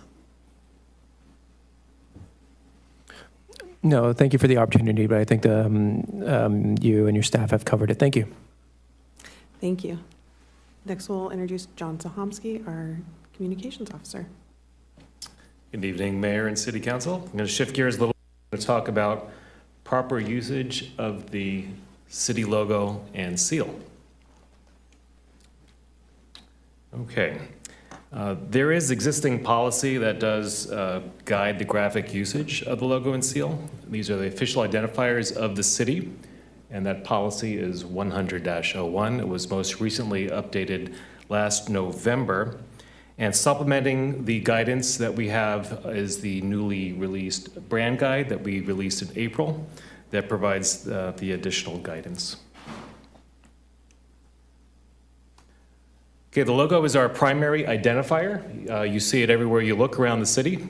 It's on buildings, it's on fire trucks, police cars, and internal materials, public-facing materials, and it does supersede the city seal in most situations, and I'll be talking about the city seal in a little bit. And I mentioned the brand guide here is a page from that brand guide. All departments and all council member staff have access to this guide, and that provides more detail, the colors, the size of the logo, how it's reversed, and really that guidance that everybody does need to follow. Also want to add that the logo is registered with the Patent and Trademark Office, and we renew that registration every so often. I forgot how many years it is exactly, but we do that every 5 or so years. Okay, one process that's underway right now, we call it a logo lockup. It's how the city logo pairs with an elected official's name. This process is going to continue throughout the year. Here are some examples on the design table. We see a stacked version of the name and the logo, and a horizontal and then reversed. And these can be used for business cards, banners, what have you. And we're providing that guidance in my department. And our most recently completed project, if you attended the Pride Parade a couple of weeks ago, some of these banners were seen carrying down the street. And this is our latest project, and it's for every elected official, even our city attorney, if he would like to have a banner. And this is just a representation of what a pop-up banner might look like for an outdoor event. So we'll be continuing this process throughout the year and providing guidance and support to have that official logo lockup so that we stay in brand and on target. There is an approval process to use the logo, and it's through my department. We have an automated form, and city manager approves or the designee, and that would be my team. And if there's any question, we always bring it to the city manager for approval for a look at. Okay, turning to the seal, also in policy 100-01, it's the official symbol for the city, seal of authenticity, of integrity, and this is really important. It must be strictly controlled to maintain its sanctity. It represents official actions and interests of the city. Serves as the official mark used to authenticate and validate official documents, etc. But there are other uses for it. You can use it for apparel, business cards, and city stationery. This is all in the policy. What we must never do is alter the city seal in any manner. They can't be used for any personal, commercial, artistic application. So it always has to look like we see in front of us here and in the acceptable colors. It cannot be altered. There are exceptions. There's always exceptions, right? There has to be under special circumstances, and it requires written request first to the city clerk, and then it is approved, that request, by the city council or the city manager. So we try to guard this very, very closely. Just to sum up, the policy and the city's brand guide protect the integrity and the consistency of the city's visual identity. And this adherence, it's really important. It maintains public trust and confidence. When they see that logo, they know that's official city business. If somebody has a tattoo on their arm, it might represent the logo, but it does not represent official city business. Next steps, we're going to expand that automated approval process that we have for the logo to expand it to the seal. And we're undergoing an ongoing compliance review, looking at materials, any items in inventory, just to make sure that they are in compliance. And we have a commitment that if something is out of compliance, that we will produce those materials to make sure the stocked inventory has the proper design for the logo and for the seal. Thank you very much.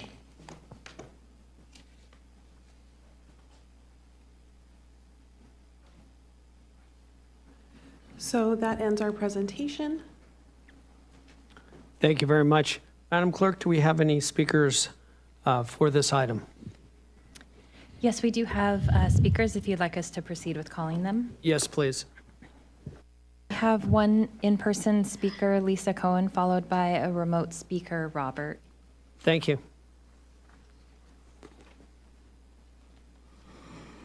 Good evening, Honorable Mayor, Council Members, City Manager, City Attorney, and City Clerk. My name is Lisa Cohen. I'm a resident of Chula Vista since 1992, and I'm the former CEO of the Chula Vista Chamber of Commerce and the Chula Vista Convention Visitor Bureau from 2001 to 2021. I want to offer a different perspective on the conversation surrounding the cost of the State of the City address. A city's annual address is more than just a speech. It's an opportunity to showcase Chula Vista's strengths, celebrate local businesses, community partners, recognize the people making a difference, and communicate a vision that attracts future investment. We don't grow by keeping our city a secret. When done well, first-class event sends a message to residents, entrepreneurs, developers, visitors, and prospective employers that Chula Vista is confident, forward-thinking, and looking for proud of what it has accomplished. That's not wasteful spending, it's strategic investment in the city's reputation and economic future. Every successful organization whether it's a business, nonprofit, or government, invests in telling its story. The return on investment comes through increased tourism, business attraction, civic pride, and public engagement.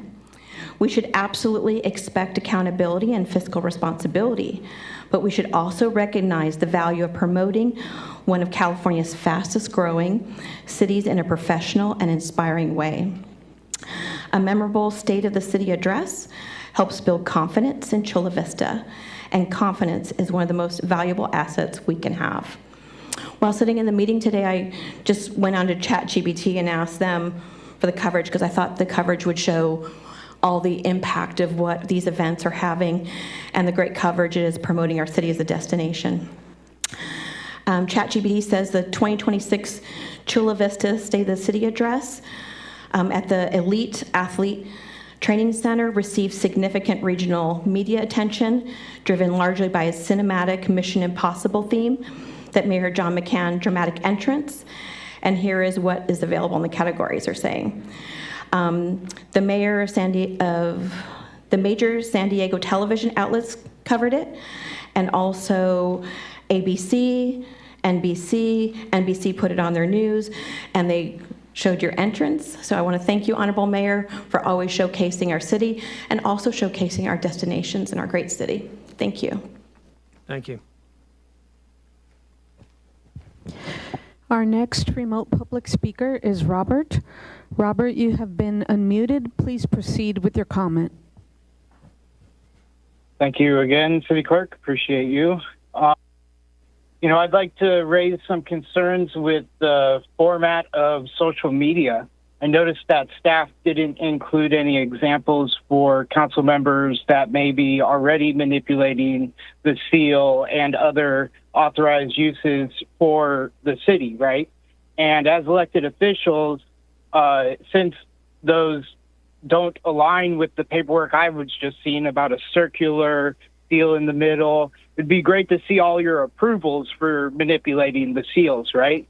If you have any. I think that's Cesar Fernandez. He puts around one just to pick out one. The other thing that I would also remind the public with is that in the breakdowns of the pricing, I go to the flag events. I didn't see any of the human relations events cost out, even though there has been cost to some of them.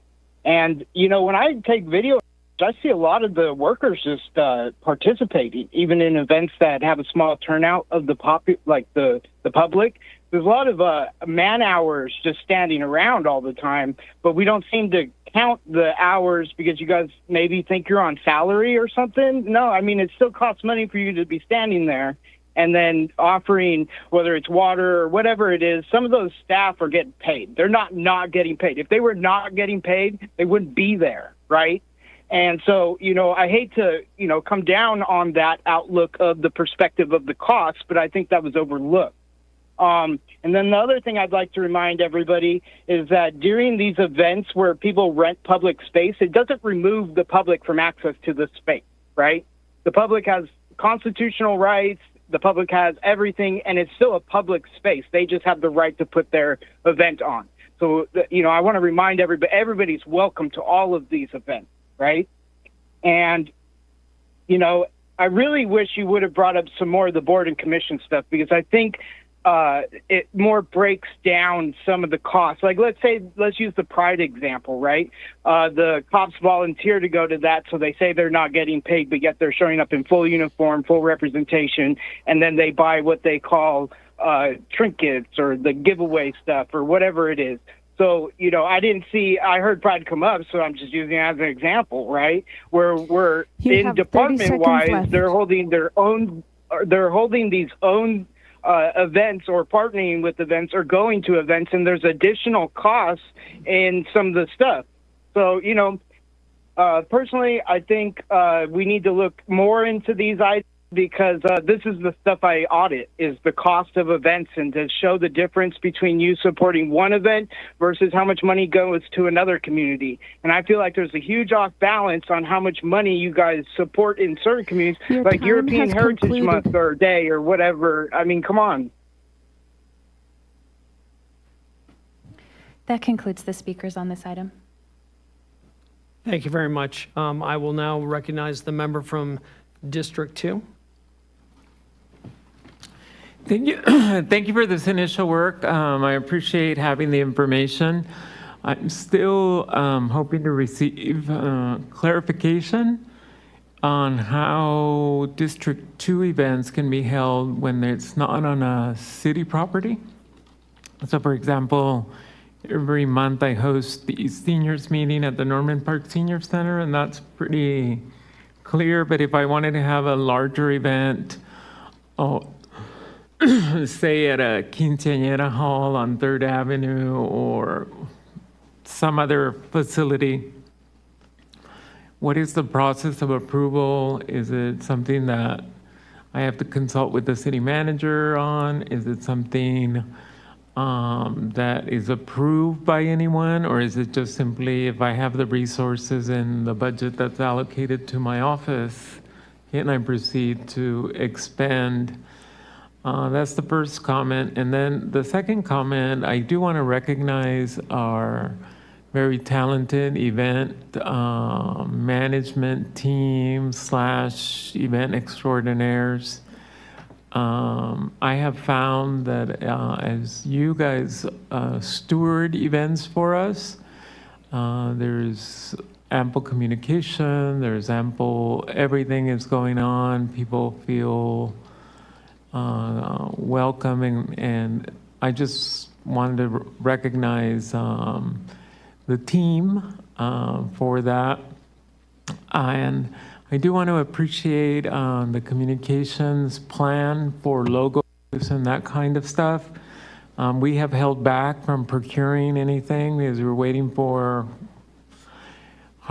that it be harmonized and that it be approved. And in fact, I think the next purchase we're going to make is a table display, either and we are going to buy one of those outside tents in case we want to have a presence.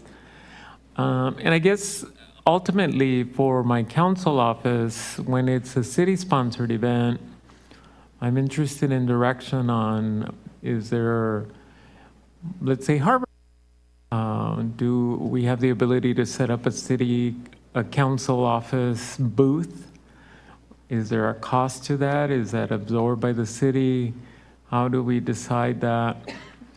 Another, I think, important matter is I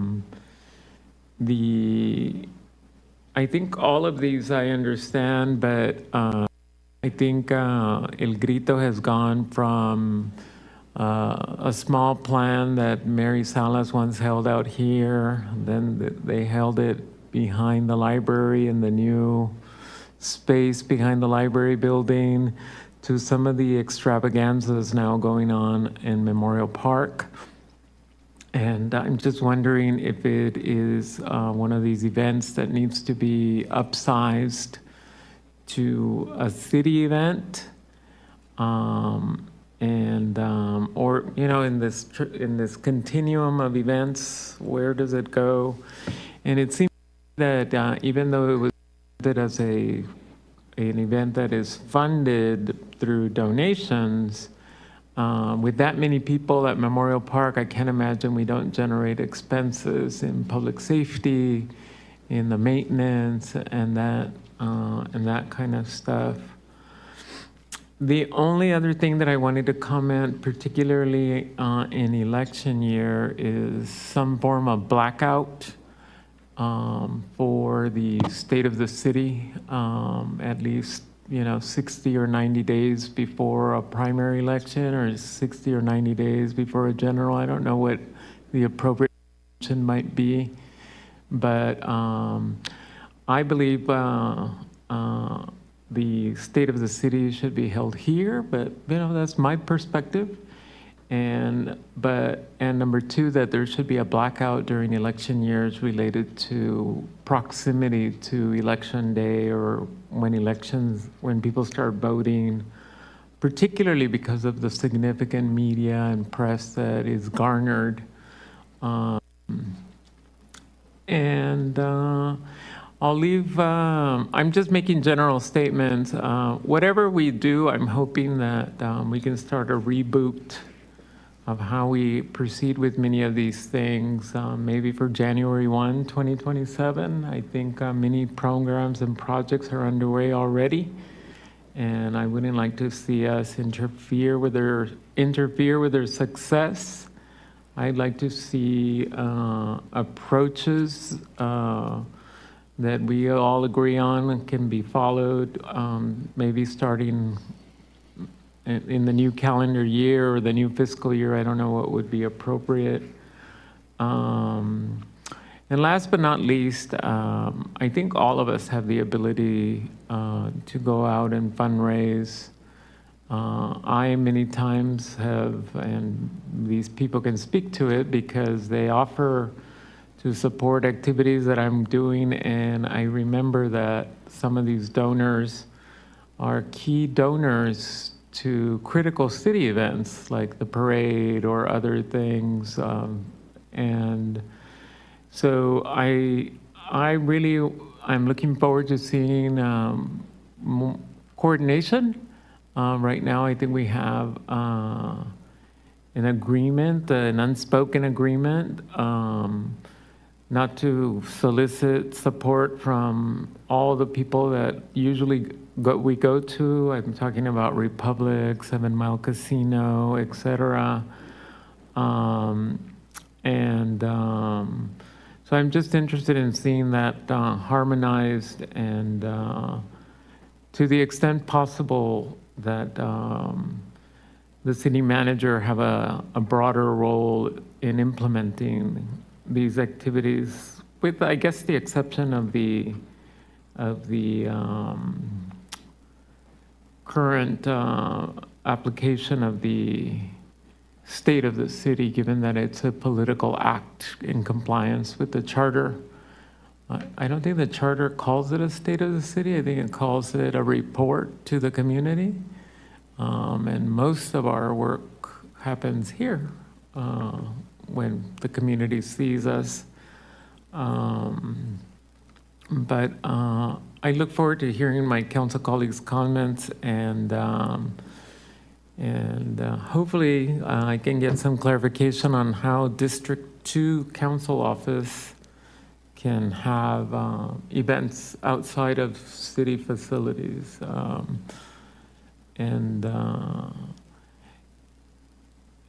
And to that extent, I don't know how we're managing that the venue over there at our civic golf facility. But one of the opportunities for that location and for Norman Park Senior Center is a little investment in our visual aid and our sound system. I've seen us have lesser quality events than we could if we had better visualization opportunities and better sound systems. And I think those are probably very minor capital investments that could make our spaces more inviting and more appealing when we do have events. I don't know how many of you have had an event at the Norman Park Senior Center in the recent period, but it looks like a wall is put in front of the screen because the projector, the computer, and the sound system sits on a table that is placed in front of the screen. And also I should say that the community that attends the Norman Park Senior sometimes could benefit from a better sound system, given that sometimes there are hearing inabilities or setbacks that can't be bridged by screaming during the meeting or yelling in the meeting. I know we're not voting on anything today, but I'm just sharing these general thoughts because I see staff writing, and I just wanted to make those comments. Thank you. Thank you, Councilmember. If I could just jump in, sorry, Mr. Mayor. Just regarding your first point, the city did receive your referral regarding council community events, and your request was for guidance regarding council member hosted events and community meetings, including the appropriate use of city funding, staff resources, equipment, branding, communication support and others. My office is taking the lead on responding to that portion of the referral because there are a number of legal issues involved. We are working on a memo. Unfortunately, that memo was not completed in time for this council meeting, but you could expect that a week from tomorrow, August 5th, to be sent to the city council as far as outlining what is permissible and what may not be permissible. So you could look forward to that shortly. Thank you. I will now recognize the member from District 4. All right. I'll start by thanking everyone for all the work that they put into this item. Very, very, very detailed. And what that information shows, of course, is that our events have only grown significantly over the past few years. And I think that's a great thing for Chula Vista. You know, these events, they bring our community together. You heard me say before, I believe in community connection all the time. It helps us celebrate our culture and our identity, our local businesses, and it just showcases everything that makes our city very special. And as the size and the cost and the revenue has grown and the sponsorships and the behested payments, I think it's only right that our policy and oversight grows with them. And so, you know, I got a few suggestions here. I thought that in either Councilmember Preciado or Councilmember Nzunza's referral, they mentioned the word audit. And what we have before us is a very comprehensive summary. And if they didn't mention audit, I just want to say that I feel that staff should come back with a bit more information on the summary. And I think that we should be reviewing contracts and invoices, procurement process, sponsorship agreements, and behested payment disclosures. If we're the ones seeking it, like the city's seeking it, well, what department is seeking it? When did they seek it? If it is anybody on the council, and we can all do that, go seek money for these events, well, who was it that sought that? Was it myself? Was it Councilmember Nzunza? Was it the mayor? Who sought the behested payment? I believe that information is important, and it gives the public a complete picture of how these events are supported and managed. I also want to know who's going to enforce it. Because as I read the current policy, some of the events we've had, the city's not following its own policy. So I want to know who's going to enforce that. Is it, you know, do we have to find it for ourselves? Would it be the city manager, the city attorney? Who's going to find that? And who's going to enforce that? And so I think this presents an opportunity for us to improve our transparency and create more clear and consistent policies moving forward. And my goal is simple. It's just to make sure that these great events continue to thrive while we maintain the public's confidence in how we're planning and funding these events. Thank you. I will now recognize the member from District 1. Thank you. I also want to support the proposed event categories presented by staff. I do think that, and I remember maybe like, I want to say 10 years ago, I was sitting right there where you're sitting right now, and I was watching the State of the City of Mary Salas. And then right here in the middle, we used to have our gathering right after. And I still think that since 2022 to 2026, there's over $100,000 here, approximately, that we can use to create the senior center in the east side that is much needed, or the substation. We can reallocate it to the substation of the police station that's much needed in the east side. But I will consider the proposed presented by staff to be supportive of. I think it provides clarity around the expectations, funding, and involvement for our city events. Some of our celebrations we have as a community should be given the respect and inclusion they deserve, including city funding and participation from this council to enhance the inclusivity that our residents deserve from each of their council representatives, right? They're all coming together. And as we saw with Banda El Recodo here on 3rd Avenue, these are the kind of events that we're going to start having because Chula Vista is that big and it's that on the map now.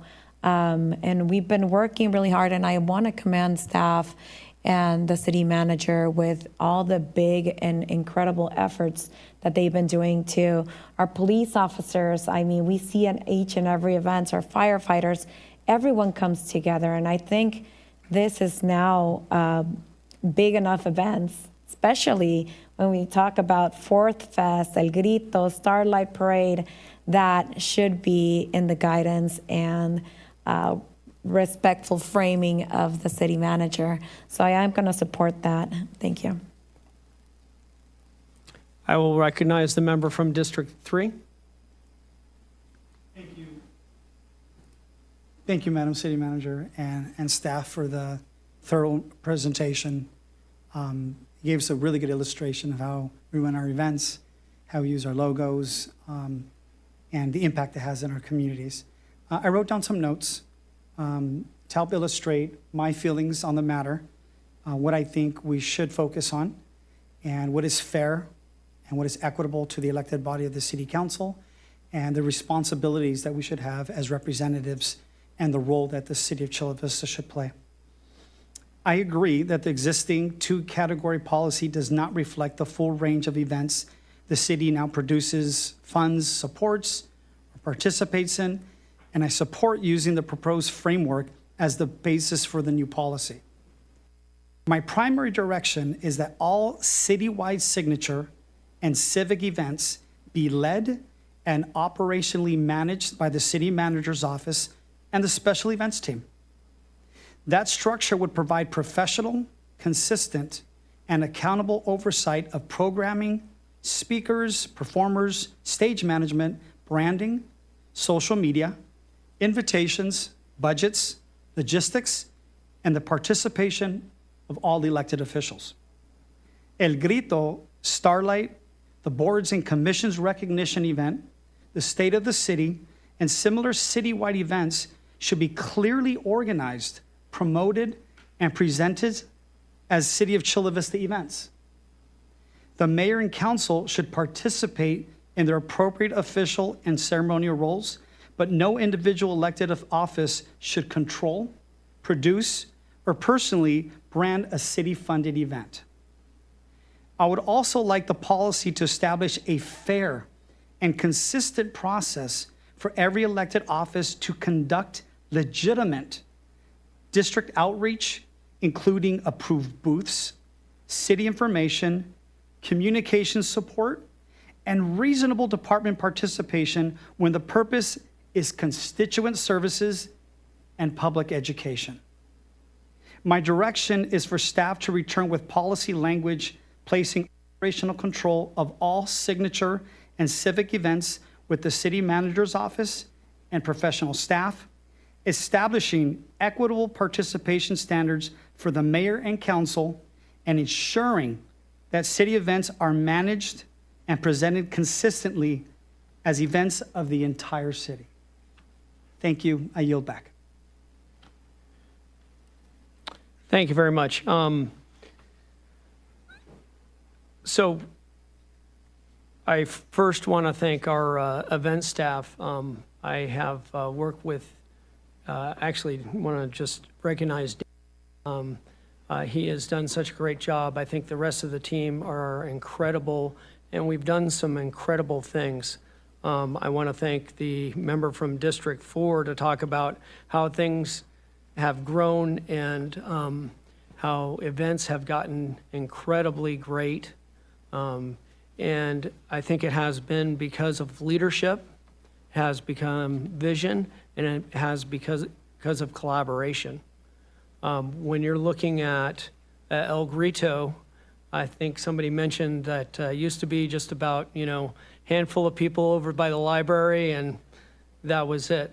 I'm very proud that we've been able to work with city staff, work with the communications department, go ahead and work with the city manager to be able to grow that event. So we're getting 5,000 people at Memorial Park. And it is now specifically on here listed to be a signature event. So I know the member from District 2 was talking about it should be a signature event. Right here on this PowerPoint slide, it does talk about it being a signature event. I think we also need to make sure that we understand that there were events like Starlight Parade that wasn't happening. And there was sort of a little bit of an effort to make it another event, but not everybody wanted to do it. But we were able to bring it back. And that was one of the goals that I had as mayor, was to bring back the Starlight Parade and Festival, because anybody from Chula Vista that grew up here either went to Starlight as a kid or brought their kids there. It's a wonderful event. And I still remember we were thinking, oh, well, maybe we'll get 5,000, 10,000 people, and we got over 50,000 people to come, because it is part of our history. And so it is an incredible, great opportunity to bring people together. My door is always open, and I've multiple times talked about on this dais, if anybody wants to help me with one of these specific events, you're welcome to it. In addition, I think we need to look at, and this would be something that I would refer to the city manager, but if you're going to have a burrito event at the Memorial Park, we need to have the council member from District 2, because Memorial Park is in District 2. So we want to be able to include them. When I was a council member, we would have subcommittees to do these events. Obviously, we can't all get together and be there because there's a Brown Act violation, but we would work with the mayor and one of the council members, and we'd have a subcommittee on it. And it was a great opportunity to be able to do these events. I believe that the city has grown tremendously, but also what we've done is we have to be able to go ahead and promote the city, because this is Chula Vista's decade. And there's so many great things going on. And when you look at other states of the city, which I've attended are so many, the Imperial Beach is not at City Hall. For many years, including when Todd Gloria was there, they would have it at the Balboa Theater, was not at City Hall. When you look at National City, it was not at City Hall. The majority of states of the city are not actually in City Hall. And there's the reality of, if we were to take, in the last couple states of the cities we've had over 500 people. 500 people would not fit in this chamber. Not even half would fit in this chamber. And we need to be able to go out, so it's just not realistic to do it at City Hall. And per the city charter, I am the voice of the city. Per the city charter, I am the one who is the MC for events. Per the city charter, I am the one who is to give a State of the City report annually. And we need to be able to look at what we're doing in the city of Chula Vista. I still get a kick out of when we did the first State of the City at the Elite Training Center. When I did it, I had people coming up to me going, I never knew, they lived in Chula Vista, and they go, I never knew we had this asset here. When we are having Gaylord do a ribbon cutting and opening up, we're promoting that. that brought in so much advertising revenue, so many people who know about it.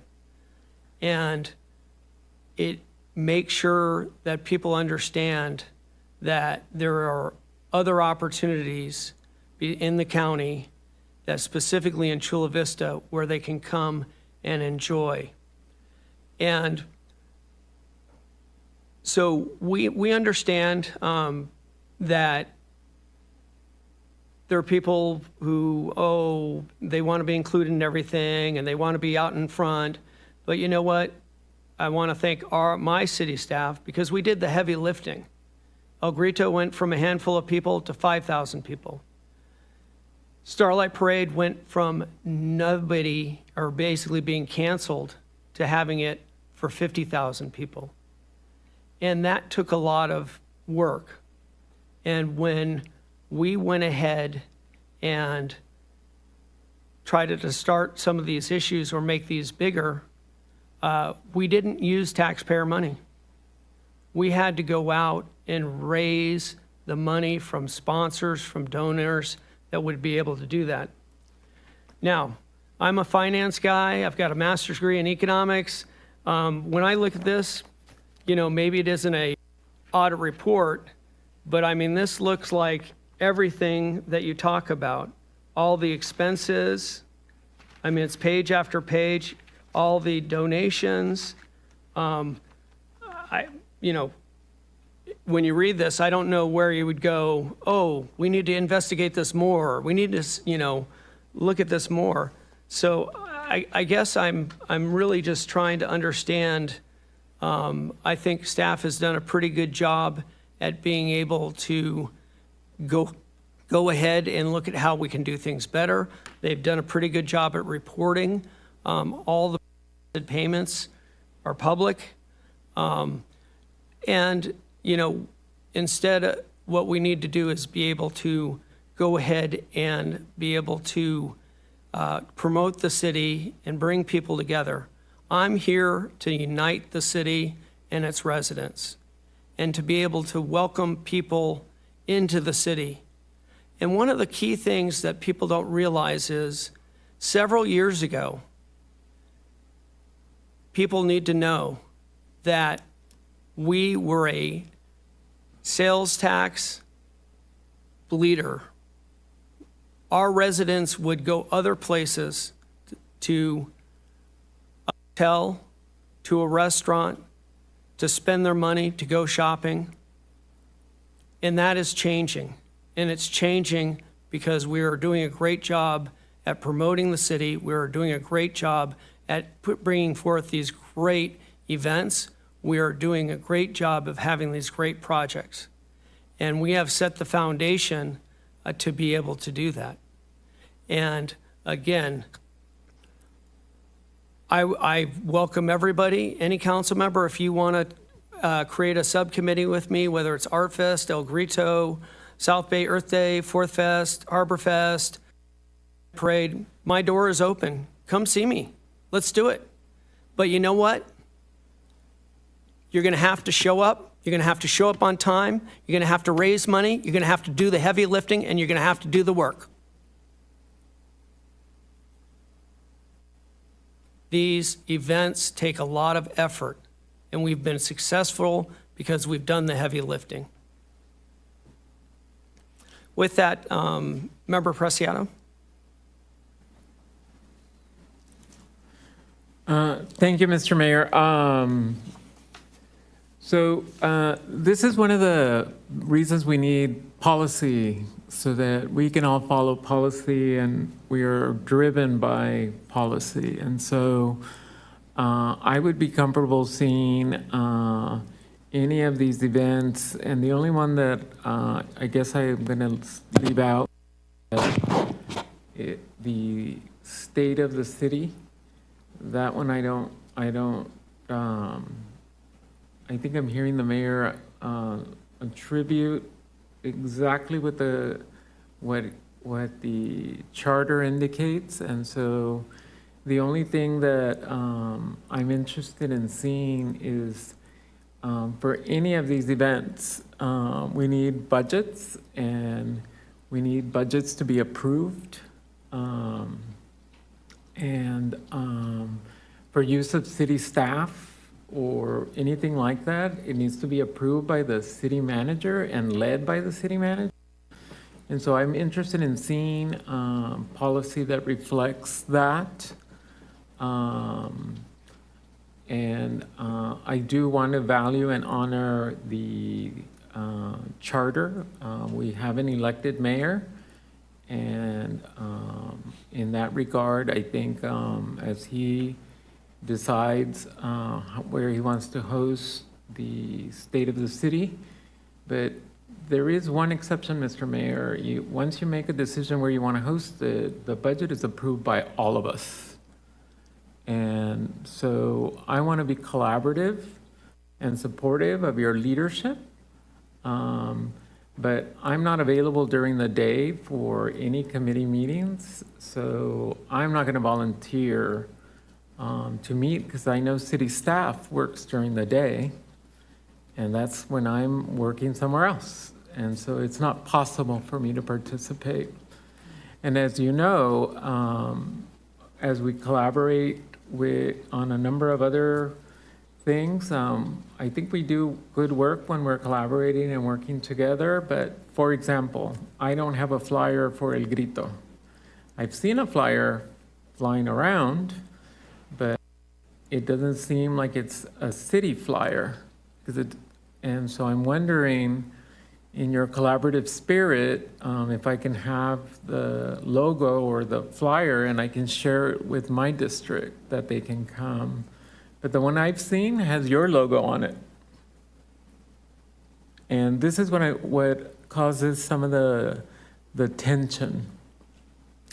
Is it a office of the mayor event? Is it a office of candidate mayor event? Or is it a city event? And let's not even be critical. Let's just clarify what kinds of events do we have, etc. If there is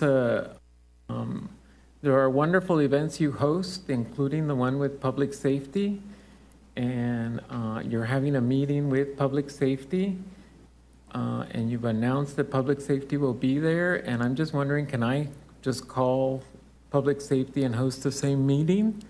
Or what's the process? And that's what we're trying to clarify.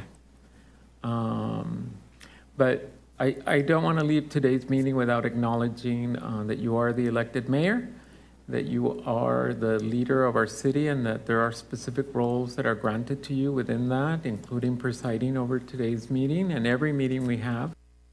But I think there's limits to that, and those limits are once the city receives resources, we have to have policies and procedures for the city to disperse those, for the city to manage those, for the city to decide if there's risk.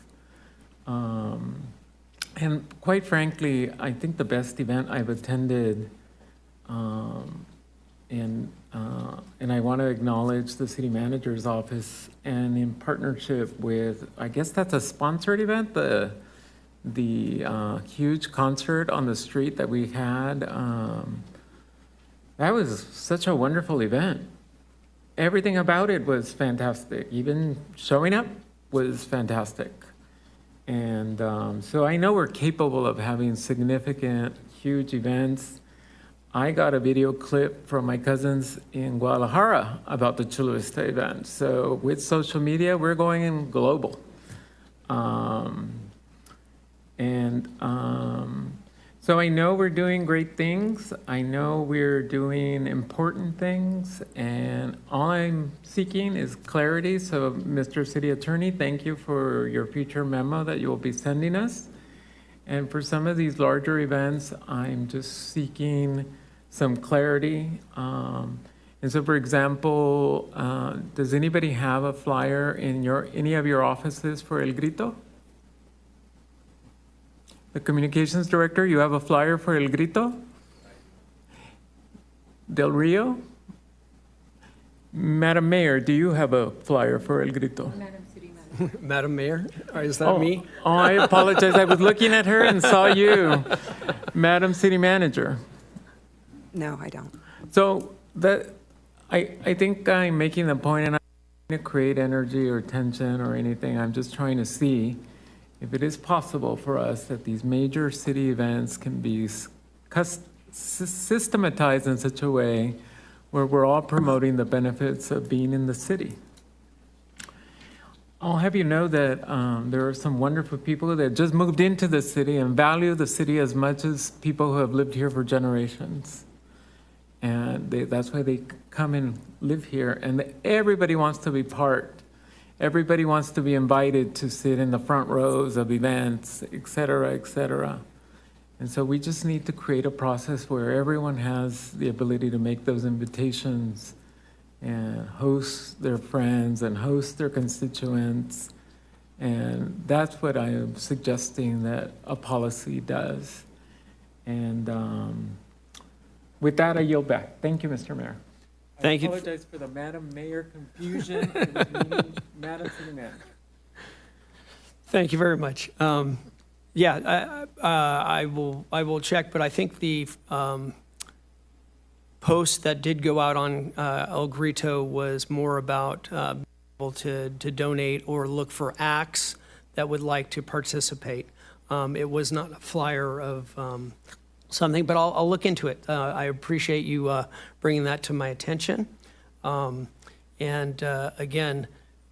I'm out in the community. I try to have different coffees. I try to be able to engage the community. And how I do that is I will go ahead and set up a time, place to be able to do that. And then I will contact and invite police, fire, and anybody else who'd like to show up. Sometimes they're too busy to come, and then that's not a big deal because they got a job to do. Other times they want to come and participate, which I love and the community loves. I know that some of the other council members have actually had those too, and had city staff there to be able to ask questions, whether it was a specific issue or, again, sort of a public safety Q&A. So I know that it hasn't just been the mayor who's been doing that, it's been other council members.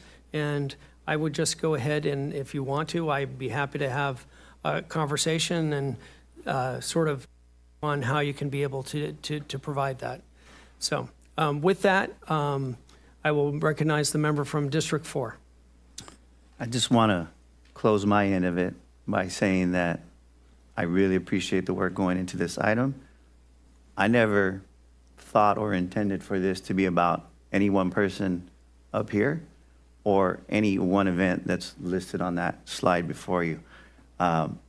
What I'm about is evaluating systems and improving them. And so good government doesn't wait for misconduct to happen to improve accountability. We have to strengthen our policies while the public trust here in Chula Vista is still good, right? And if our events continue to grow, and I hope that they grow tremendously, well, then I believe that our standards for transparency and good government should be growing right along with them. And that includes procurement, sponsorships, payments, financial reporting should also grow with the events. And that just protects taxpayers and the donors and the city staff and every elected official who's up here. Thank you. Thank you. And, you know, the reality is that I'm, you know, again, my door's open. If there's anybody who wants to work with me on a specific event, again, we work hand with our communications department, the city manager, we review the budgets. So we have been incredibly transparent. And that's why I think one of the things we've been incredibly successful at growing these events. And these events are about the people of the city of Chula Vista, about having our community connect with each other and being able to promote what great things are happening and making sure that they understand what's happening in the city. I will now recognize the member from District 1. I was just asking our city attorney. I don't think we have given him any direction, or the city clerk or the city manager. Do we need to give any formal direction? He said we haven't given any direction, so. Yeah, we've been taking notes of everything that's been said, but if there was formal direction, that would be helpful. Specifically, regarding the eight, there's the 8 event types to incorporate into the policy, and then also the adoption of the 6 events listed as signature, and then any other direction is Do you need us to move for direction, to seek consensus? What do you need? consensus. I think I heard a lot of different inputs, but I think all we need to do is you've written down all the input, and you should be able to go from there. Well, I just want to be clear on the position that I understood that we're providing direction on proposed designated signature events. That's what the staff recommendation that that the city manager is going to be overseeing these events mentioned, with the exception with the state of the city that is in the charter that the mayor oversees. Is that correct? I would seek consensus for direction to staff, as mentioned, that all events become city events, the signature or civic events that are citywide scale, and that with the exception of the state of the city, which I think the mayor has the privilege of leading as he's the elected mayor. Okay. I would just... And I do want to remind us that I'm seeking for anything new to occur starting January 1. I think there's a lot of events that are underway already that are being planned, that are being led, directed. There's teams already involved. And Mr. Mayor, I just texted you 2 flyers for the 2 events that I mentioned, so you have them on your phone. And so they are not seeking talent, they're actual announcements for the event, save the date. Okay, save the date. And that's what I'm talking about. I don't have such a flyer from the city. Send it to my constituents. Okay. And that's what I'm seeking clarification, that they become city events. And that way I can call the director of communications or the director of events and say, can I have the flyers? Can I have a copy? Can I send it?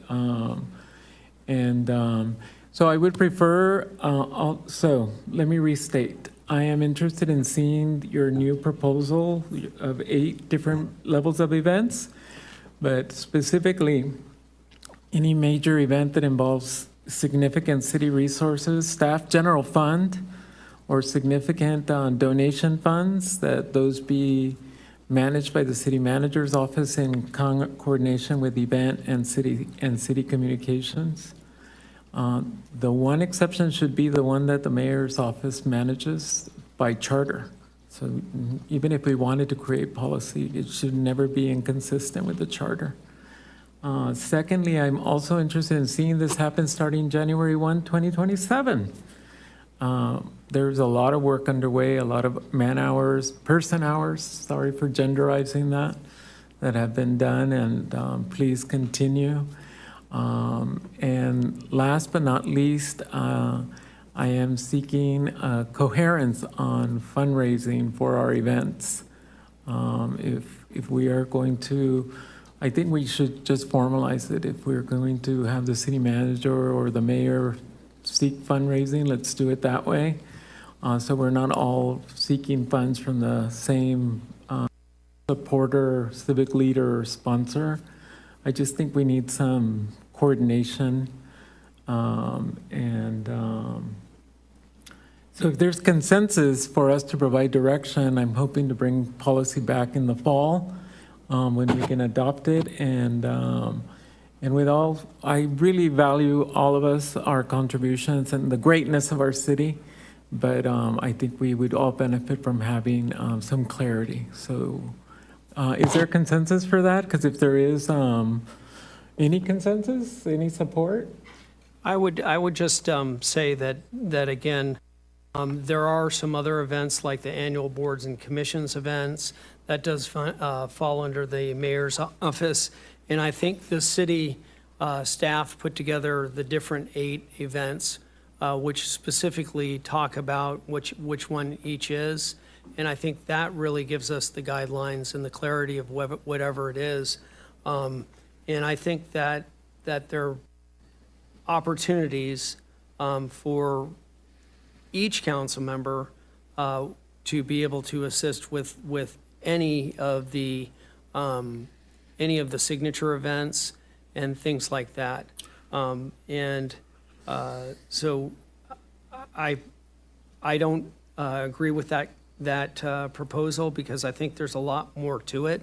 We're really looking at this from the 10,000 foot level, and when you get into the day-to-day operations of being able to create things, there's a tremendous amount of logistics, there's a tremendous amount of coordination, there's that consistently change in everything. And I think the broad direction that the city staff has worked on feverishly to be able to get done would be the best direction. So actually, if you want to go back to that one thing that has all the, it's in the beginning, it shows the different type of events. Yeah, right there. Go to the next. But I think this is the best thing to do is to look at this, because there's so many different events, and there are times when you have a department event, which is beautiful. One of the department event is Beautify Chula Vista.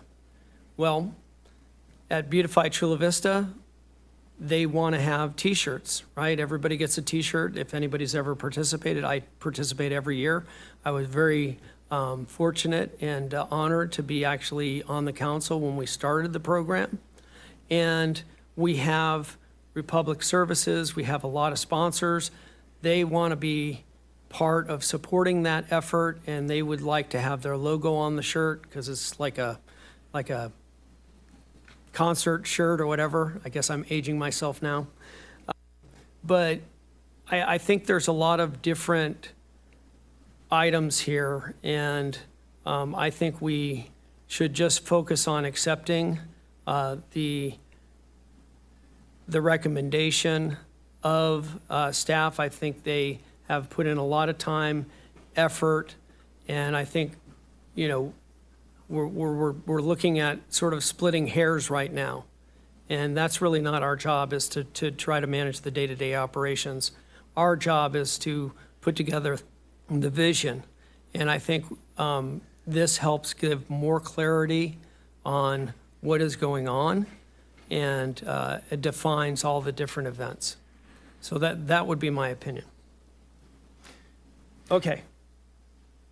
I will go ahead then and recognize the member from District 3. I have two questions for staff, and then I'll give my direction. Mr. City Attorney, can you, related to events, all signatures, civic events, all events, what is the mayor's role as master of ceremonies? That to the public. Sure.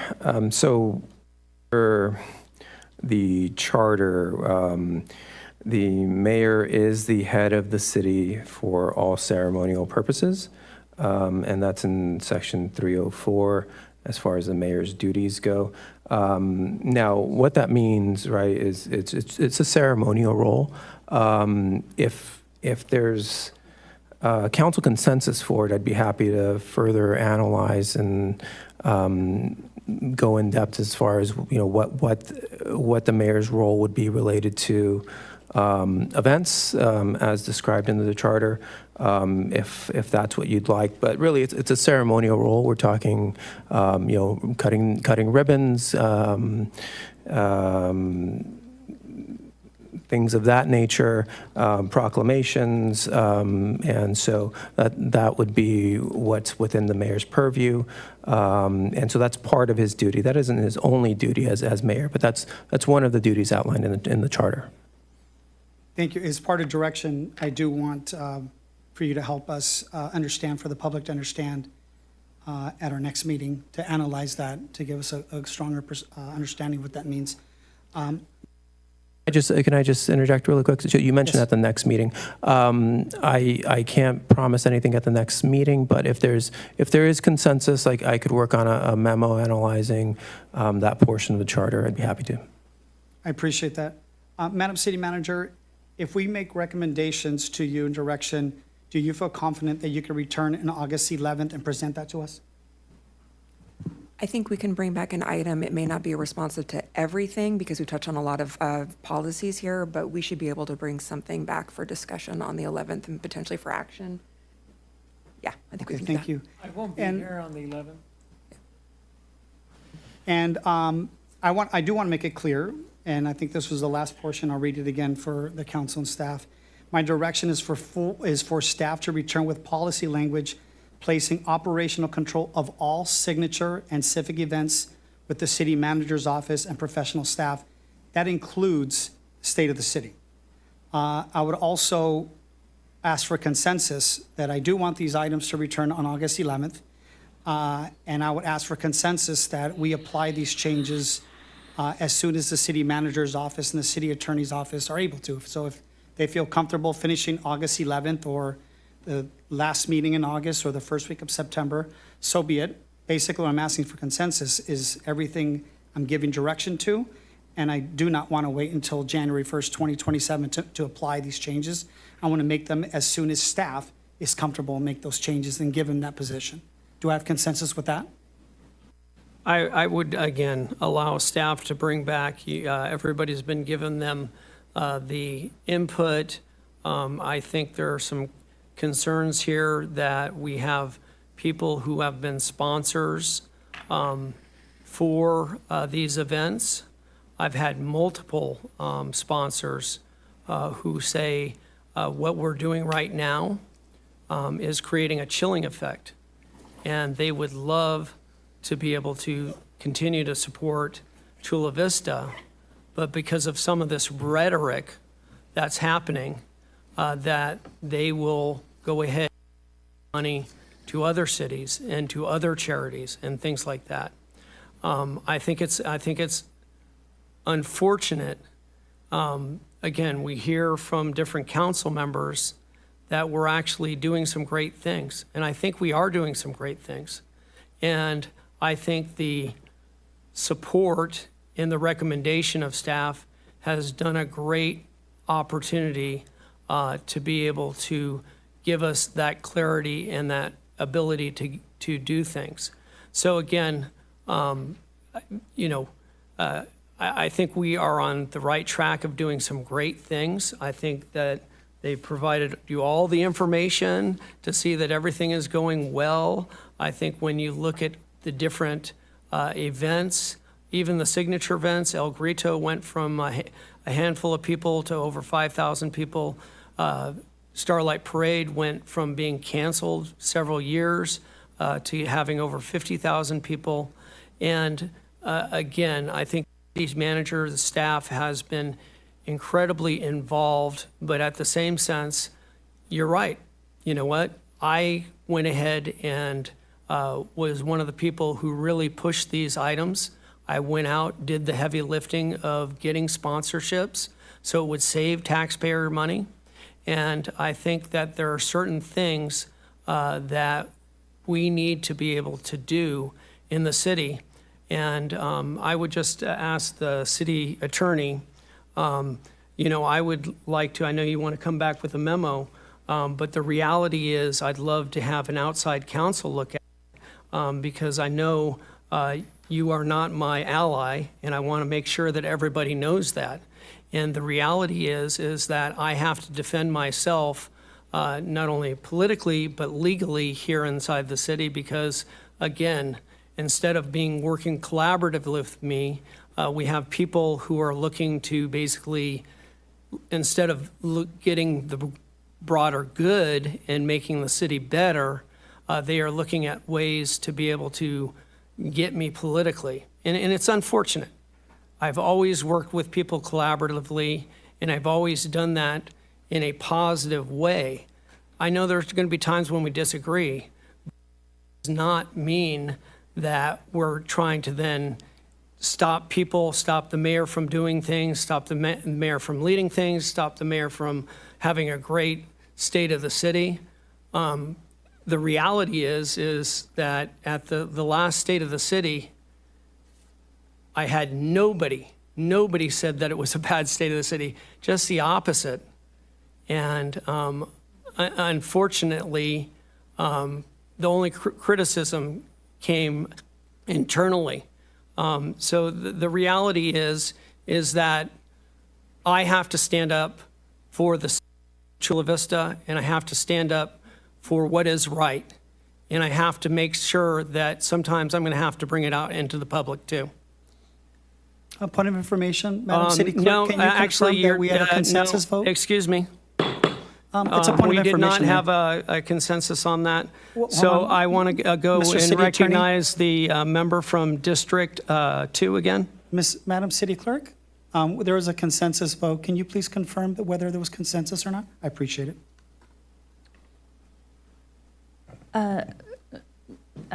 Mr. City Council member, if I could restate what I believe the vote was, and I'm sorry, I was typing, and so I wasn't looking for head nods, so I'm not sure if there was consensus, but certainly after I read it, if you have any corrections, and then you could seek council consensus. So what I heard was that this is direction for staff to return with policy language to place operational control of all signature and civic events with the city manager's office, including the state of the city, with direction that these items return for city council consideration on August 11th, and that the changes be applied as soon as the city manager and city attorney are able. Did I capture that action? That is correct. That was the consensus I'm asking of the council. I support that. I do not. Okay, and so the record then will reflect that 4 council members supported the consensus with the mayor opposing. Thank you, Madam City Clerk. Okay. Mr. Attorney, did you need to speak? Yes, thank you, Mr. Mayor. First of all, you mentioned that I would like to draft a memo, and I think that's an inaccurate characterization of what happened tonight. Councilmember Nzunza requested that I do some research into the city charter, my responsibilities as city attorney. So I reject that characterization, Mr. Mayor, and I'm disappointed that you would say that. Well, I will bring out a memo and share that with the public if you want. There have been multiple times when you have, instead of giving me correct, accurate advice as the city attorney, you have given me specifically biased political advice. Again, Mr. Mayor, I'm just going to say, I think, a lot of clients don't always agree with their attorney, and unfortunately, sometimes clients don't follow the advice of their attorney. But you are one of the city's leaders, and I'm disappointed that you chose a public forum to express this. As a leader in my office, I generally handle office issues internally, and you've been involved in city leadership for a long time. And I'll just close with I'm disappointed, Mr. Mayor. Yes, and I've had multiple discussions with you, and I've given you a letter, and I've given you multiple times when we've had discussions on where you did not provide me accurate legal information. So I'm disappointed in you, and the idea is that I want to make sure that you are giving accurate information, and sometimes we now need to have a outside attorney be able to analyze it. Mr. Mayor, my job is, and I'm going to continue doing my job, which is providing the city with high-quality, proactive legal services. And that means all residents, regardless of where they come from, what their thoughts are. I'm the attorney for the city, and I'm going to continue doing my job, Mr. Mayor. Thank you. All for the orders of the day. Thank you very much. I will go now to the do we still have one public comment speaker? Yes, Mr. Mayor, I believe we have 2 speakers. Let me just confirm the queue here. We have one remaining public speaker connected by phone, if you'd like us to proceed with calling them. The final. Yes, please.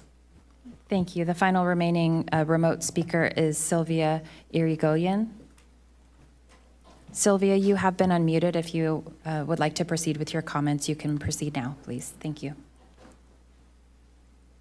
Hi, thank you, Mayor McCann, Councilmember Hernandez. Thank you for your time.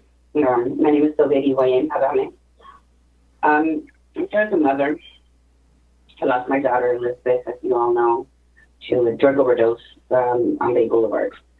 But I'm here to ask for your support as MTS board members to push the MTS security contractors to install free Narcan vending machines at every MTS trolley station platform, to have them walk the parking lot every hour, to retrain guards on how to administer Narcan, as I have seen footage on how they administer Narcan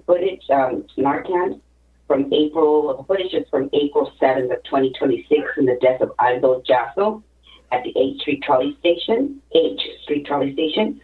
where life-saving measures from an overdose failed. Every second matters. Their life matters. This gentleman did not receive proper Narcan, did not receive CPR from the security guards, and waited out there for 2 hours in the trolley station. They need to have access to Narcan 24/7. All these nonprofits come out only when something goes wrong. A vending machine that anyone has access to 24/7 with a life-saving tool that everyone should have in their home, in their car, we need. Not all MTS trolley stations have security on site like Palomar Station. And I brought these exact requests on April 1st at the meeting that I held in the city hall with security company. They denied the Narcan vending machines. They said that they were going to have their own outreach. That's not good enough. Outreach doesn't save lives in 2 minutes. Narcan does. Outreach is not out there 24/7. The Narcan vending machines are available to them 24/7. Since I asked on April 1st for that Narcan vending machine, we lost Aldo 6 days later. Aldo Jasso died of an accidental fentanyl overdose on H Street Trolley Station.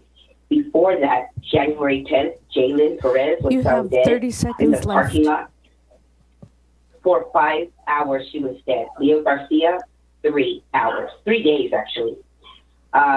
According to Chula Vista Police calls for service from 2022 to 2026, there has been 101 narcotics calls, 213 overdose calls at the Palomar Trolley Station. That doesn't include my Leo or Jalen or Aldo, because those are called, they call those calls ensure safety. Your not time death, has not an concluded. overdose.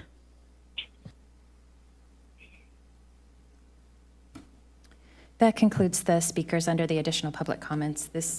Thank you very much. We will now. I'm sorry. As you expect, if you would like to speak for public comments, come on down.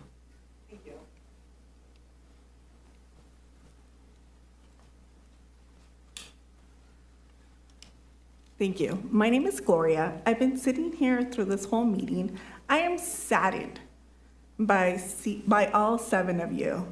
How your faces look like you're pissed off at being here. You could tell how upset I am. Ridiculous. Our beautiful city that is growing, that is financially stable, is gonna die of clarity, of BS, of cattiness. Oh, I'm, as a resident, as a voter, híjole. One pissed off citizen here. That's all I have to say. This is an empty room that should be filled with citizens participating in your events, working together, getting a date, doing anything. Instead of cattiness, instead of fighting, and instead of telling on each other. Worse than kids at school. That's it. Thank you. Thank you very much. We will now move to the city manager's report. Thank you, Mr. Report this evening. Thank you very much.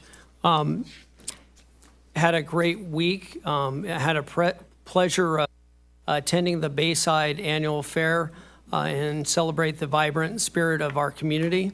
I wanted to thank you to the organizers, volunteers, vendors, and everyone who made this year's event an incredible success. I just really appreciated that.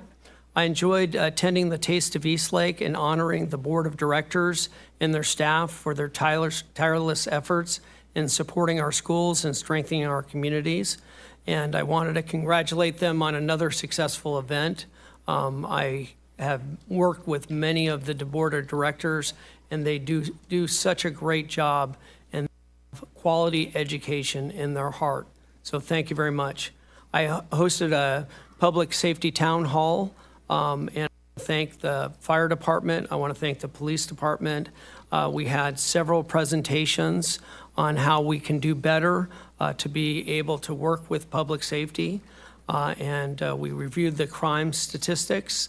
They went over the prevention tips and talked about e-bike safety. So I want to thank the officers that participated. I want to thank you to the organizers of the Higher Education Public Forum for bringing together community leaders and educators to discuss the future of education. I was very honored to be able to speak there and talk about our history and our future and our vision of bringing a university, a four-year university, into the city of Chula Vista. And I want to thank our city manager, Tiffany Allen, for being able to be one of the representatives on that task force.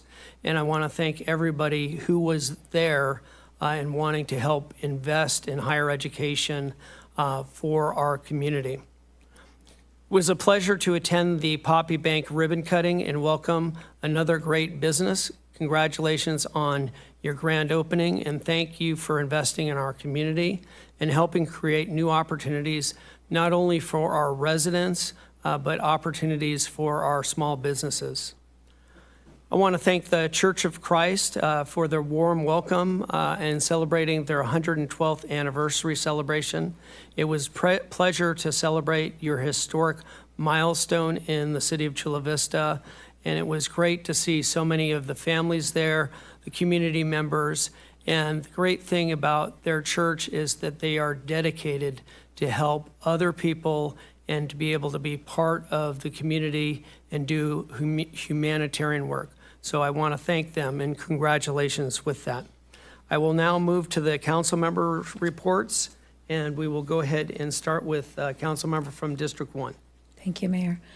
I attended the July 24th SANDAG Board of Directors meeting. We conducted the CEO's performance evaluation, and as many of there's been many troubling issues with the 125, the back office, that has been in evolution, let's say, that the whole board of directors had an opportunity to talk and evaluate this not so new CEO, but to my understanding, many had good information to share of their participation, specifically with their cities, with the CEO. And I praise them personally for being so accessible with our city management and with our local elected officials from the city of Chula Vista, willingness to always meet with us and be available. Additionally, I lead the Borders Committee, and this meeting the same day on the 24th, after we had a discussion, the ongoing work to address environmental impacts on our community, whether that be heat, air quality, or sewage flows. That is one of the main crises that we have in the history of our beaches. We had a productive discussion with regional leaders about measuring and mitigating environmental impacts, including with the use of state funds and dialogue. We had with Maurice Lyles, Deputy Secretary from Cal EPA, who joined us for this meeting along with other and local officials. And I also wanted to mention that I had the opportunity to go to Taste of Eastlake, and it never disappoints. It grows every single year. This past Friday was just, again, at the Chula Vista Elite Athlete Training Center. What a venue. The community was dancing, was tasting. The food was incredible. And I got to be there and participate with our local constituents and vendors. So with that, thank you, Mr. Mayor. Member from District 2. Thank you, Mayor. I want to share a couple of things in the upcoming newsletter that we send biweekly to our constituents. We will be updating on expected opening dates or partial opening dates for both Eucalyptus Park and Hilltop Park. There's going to be some openings later this fall that the city manager has shared with me. Secondly, I want to invite you to visit the Chula Vista Heritage and Information Center that's located right here on Garrett Street. We hosted an event a couple of Sundays ago. We invited the new Friends of Norman Park Senior Center to join us that afternoon and participate. The first formal exhibit will be announced shortly. The current president of the organization, Patricia Aguilar, and the board is organizing an exhibition that will feature the families that were impacted by the internment, the Japanese internment. An important factor that most people may not know is that in the census of 1910, 11% of the population of the city of Chula Vista was Japanese American, and they made significant contributions in the early decades, and unfortunately they were impacted by the imprisonment, known more widely as the internment. But the organizers and historians that look at the Japanese internment during the World War II are calling it an imprisonment because they were detained and they lost a lot of land and property here in Chula Vista to other Chula Vistans. That's part of our history here in Chula Vista that needs to be remembered so it doesn't ever happen again. As I've shared with you, on the first Monday of every month, we host a meeting with seniors and emerging seniors at the Norman Park Senior Center, and this time we will be focusing on how seniors can protect their identity and how they can protect themselves from fraud. Office of the City, of the District Attorney, and the organization AARP will be present to share information. And as a result of us publicizing that, 2 more senior centers have requested those presentations. So we're trying to assist those organizations of working with the District Attorney's Office and with AARP. To credit the mayor, I think he brought that presentation to one of the first Fridays, and we connected with those individuals there. And we were able to bring them we look forward to having them at our August 3rd meeting. If there are any other organizations interested, you can work with my assistant, Diana, in my office. She can help you connect. We were a little stressed because one of the representatives had a long vacation message, but we were able to find him and he responded. And last but not least, we'll be inviting a new student intern to join us. He's a journalism major. He's coming from San Diego State. He'll start later in August. We're going to be looking at the natural resources in the San Diego Bay and collecting information, hopefully to produce a publication that will help our residents understand the many natural resources that are part of the Bayfront And we hope to collaborate with the Port of San Diego, the City of National City, and possibly the City of Imperial Beach, putting together this resource guide that will be both available on the website and otherwise. I've also worked out a partnership with a professor, sustainable tourism professor, who will supervise and mentor this young intern to collect the information and to do so in an academic way so that the resource can be used by others to publicize and promote the natural resources on the bay, which is a key component. As I shared earlier, I will not be here on August 11. I will be traveling to the meeting of the California Coastal Commission in Santa Cruz. And I am trying to attend as many of those as I can because we have pending city business. I didn't see it on this month's agenda, but I'm hoping the Wall property that we're all looking forward to seeing the next step in its development will be coming to the Coastal Commission. And it is an actual city amendment. And so I'll be meeting with city staff to get updated on the perspective from the city on the matter, and also work with Coastal Commission staff to understand how do we support the development of what will basically be a complementary property to the Chula Vista Bayfront. Thank you, Mr. Mayor. Thank you. I will go ahead and recognize the member from District 3. I want to keep my comments brief as I have a family birthday party that I'm eager to get to. I'm just going to congratulate my community representative, Paulina Rodriguez. Her last day will be next week.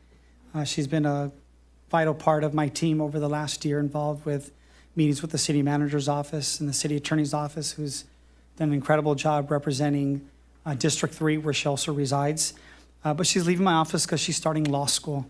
And most law schools do not allow you to work. So maybe someday she can come back, whatever capacity I'm at. But I want to congratulate Paulina Rodriguez and wish her the very best in law school. And I think she's going to do a great job. I yield back. We'll recognize the member from District 4. Early last week, my office had a meeting with SDFC. They obviously are really interested in doing more things here in the city of Chula Vista. They've already built 2 soccer pitches in the city of San Diego, and they're looking for a location here in Chula Vista. So I would hope that city manager and staff would continue having conversations with them about where that could possibly happen quickly in the city. They also want to do just small community events, have players come out, meet people, meet kids, go to schools, and so we can continue that conversation. I had a good time at the university task force meeting that was this past Saturday, held at High Tech High here in Chula Vista. They listened to the input of college students about what they envisioned for the university, and I was delighted to hear conversation around prioritizing local students, housing, having affordable housing there on the site, and also doing what we can to keep the cost low. But just very, very insightful always to hear from the young folks that are currently in school doing the work. I think I might have mentioned before that I'm the recent chair for the Accessible Services Committee at MTS, and as part of that role, I was invited to a much larger group called FACT, that it actually stands for Facilitating Accessible Transportation. And these folks, they're nonprofit organizations, they're transit advocates, former elected officials that work countywide to help low income, to help individuals with disabilities and seniors find their way around the county. Because, I mean, it's very difficult. You may not know how to get from here to somewhere in Oceanside and may need that help, and that's what this group does. And a very, very insightful meeting. I learned a lot for the first one, and I will be definitely going back. I, too, attended the Taste of Eastlake. Always a great event put on by the Eastlake Education Foundation, and, of course, the best thing about it is those monies go directly back to the schools that are in the Eastlake footprint. Lastly, the MTS meeting that I mentioned last week is actually happening this Thursday. agenda's already out, materials are already out, and the big thing there is a cost of analysis report that's going to detail possible cuts to service due to a huge shortfall that many transit agencies are facing. However, we have to act and do what's right to keep it sustainable while keeping cuts as far away from transit as possible. But it looks to be inevitable. And so I would hope that folks that rely on public transit would take an interest in that cost of analysis and also the meeting on Thursday. That's my report. Thank you. Thank you very much, City Clerk. Thank you, Mr. Mayor. I have no report this evening. Mr. Attorney? Thank you, Mr. Mayor. I'm happy to report there will be no closed session tonight for the first time in a long time. Otherwise, no report tonight. Thank you. Thank you for everybody being here tonight, and we will now adjourn the City Council meeting to August 11th here in these council chambers at 5 p.m. Thank you.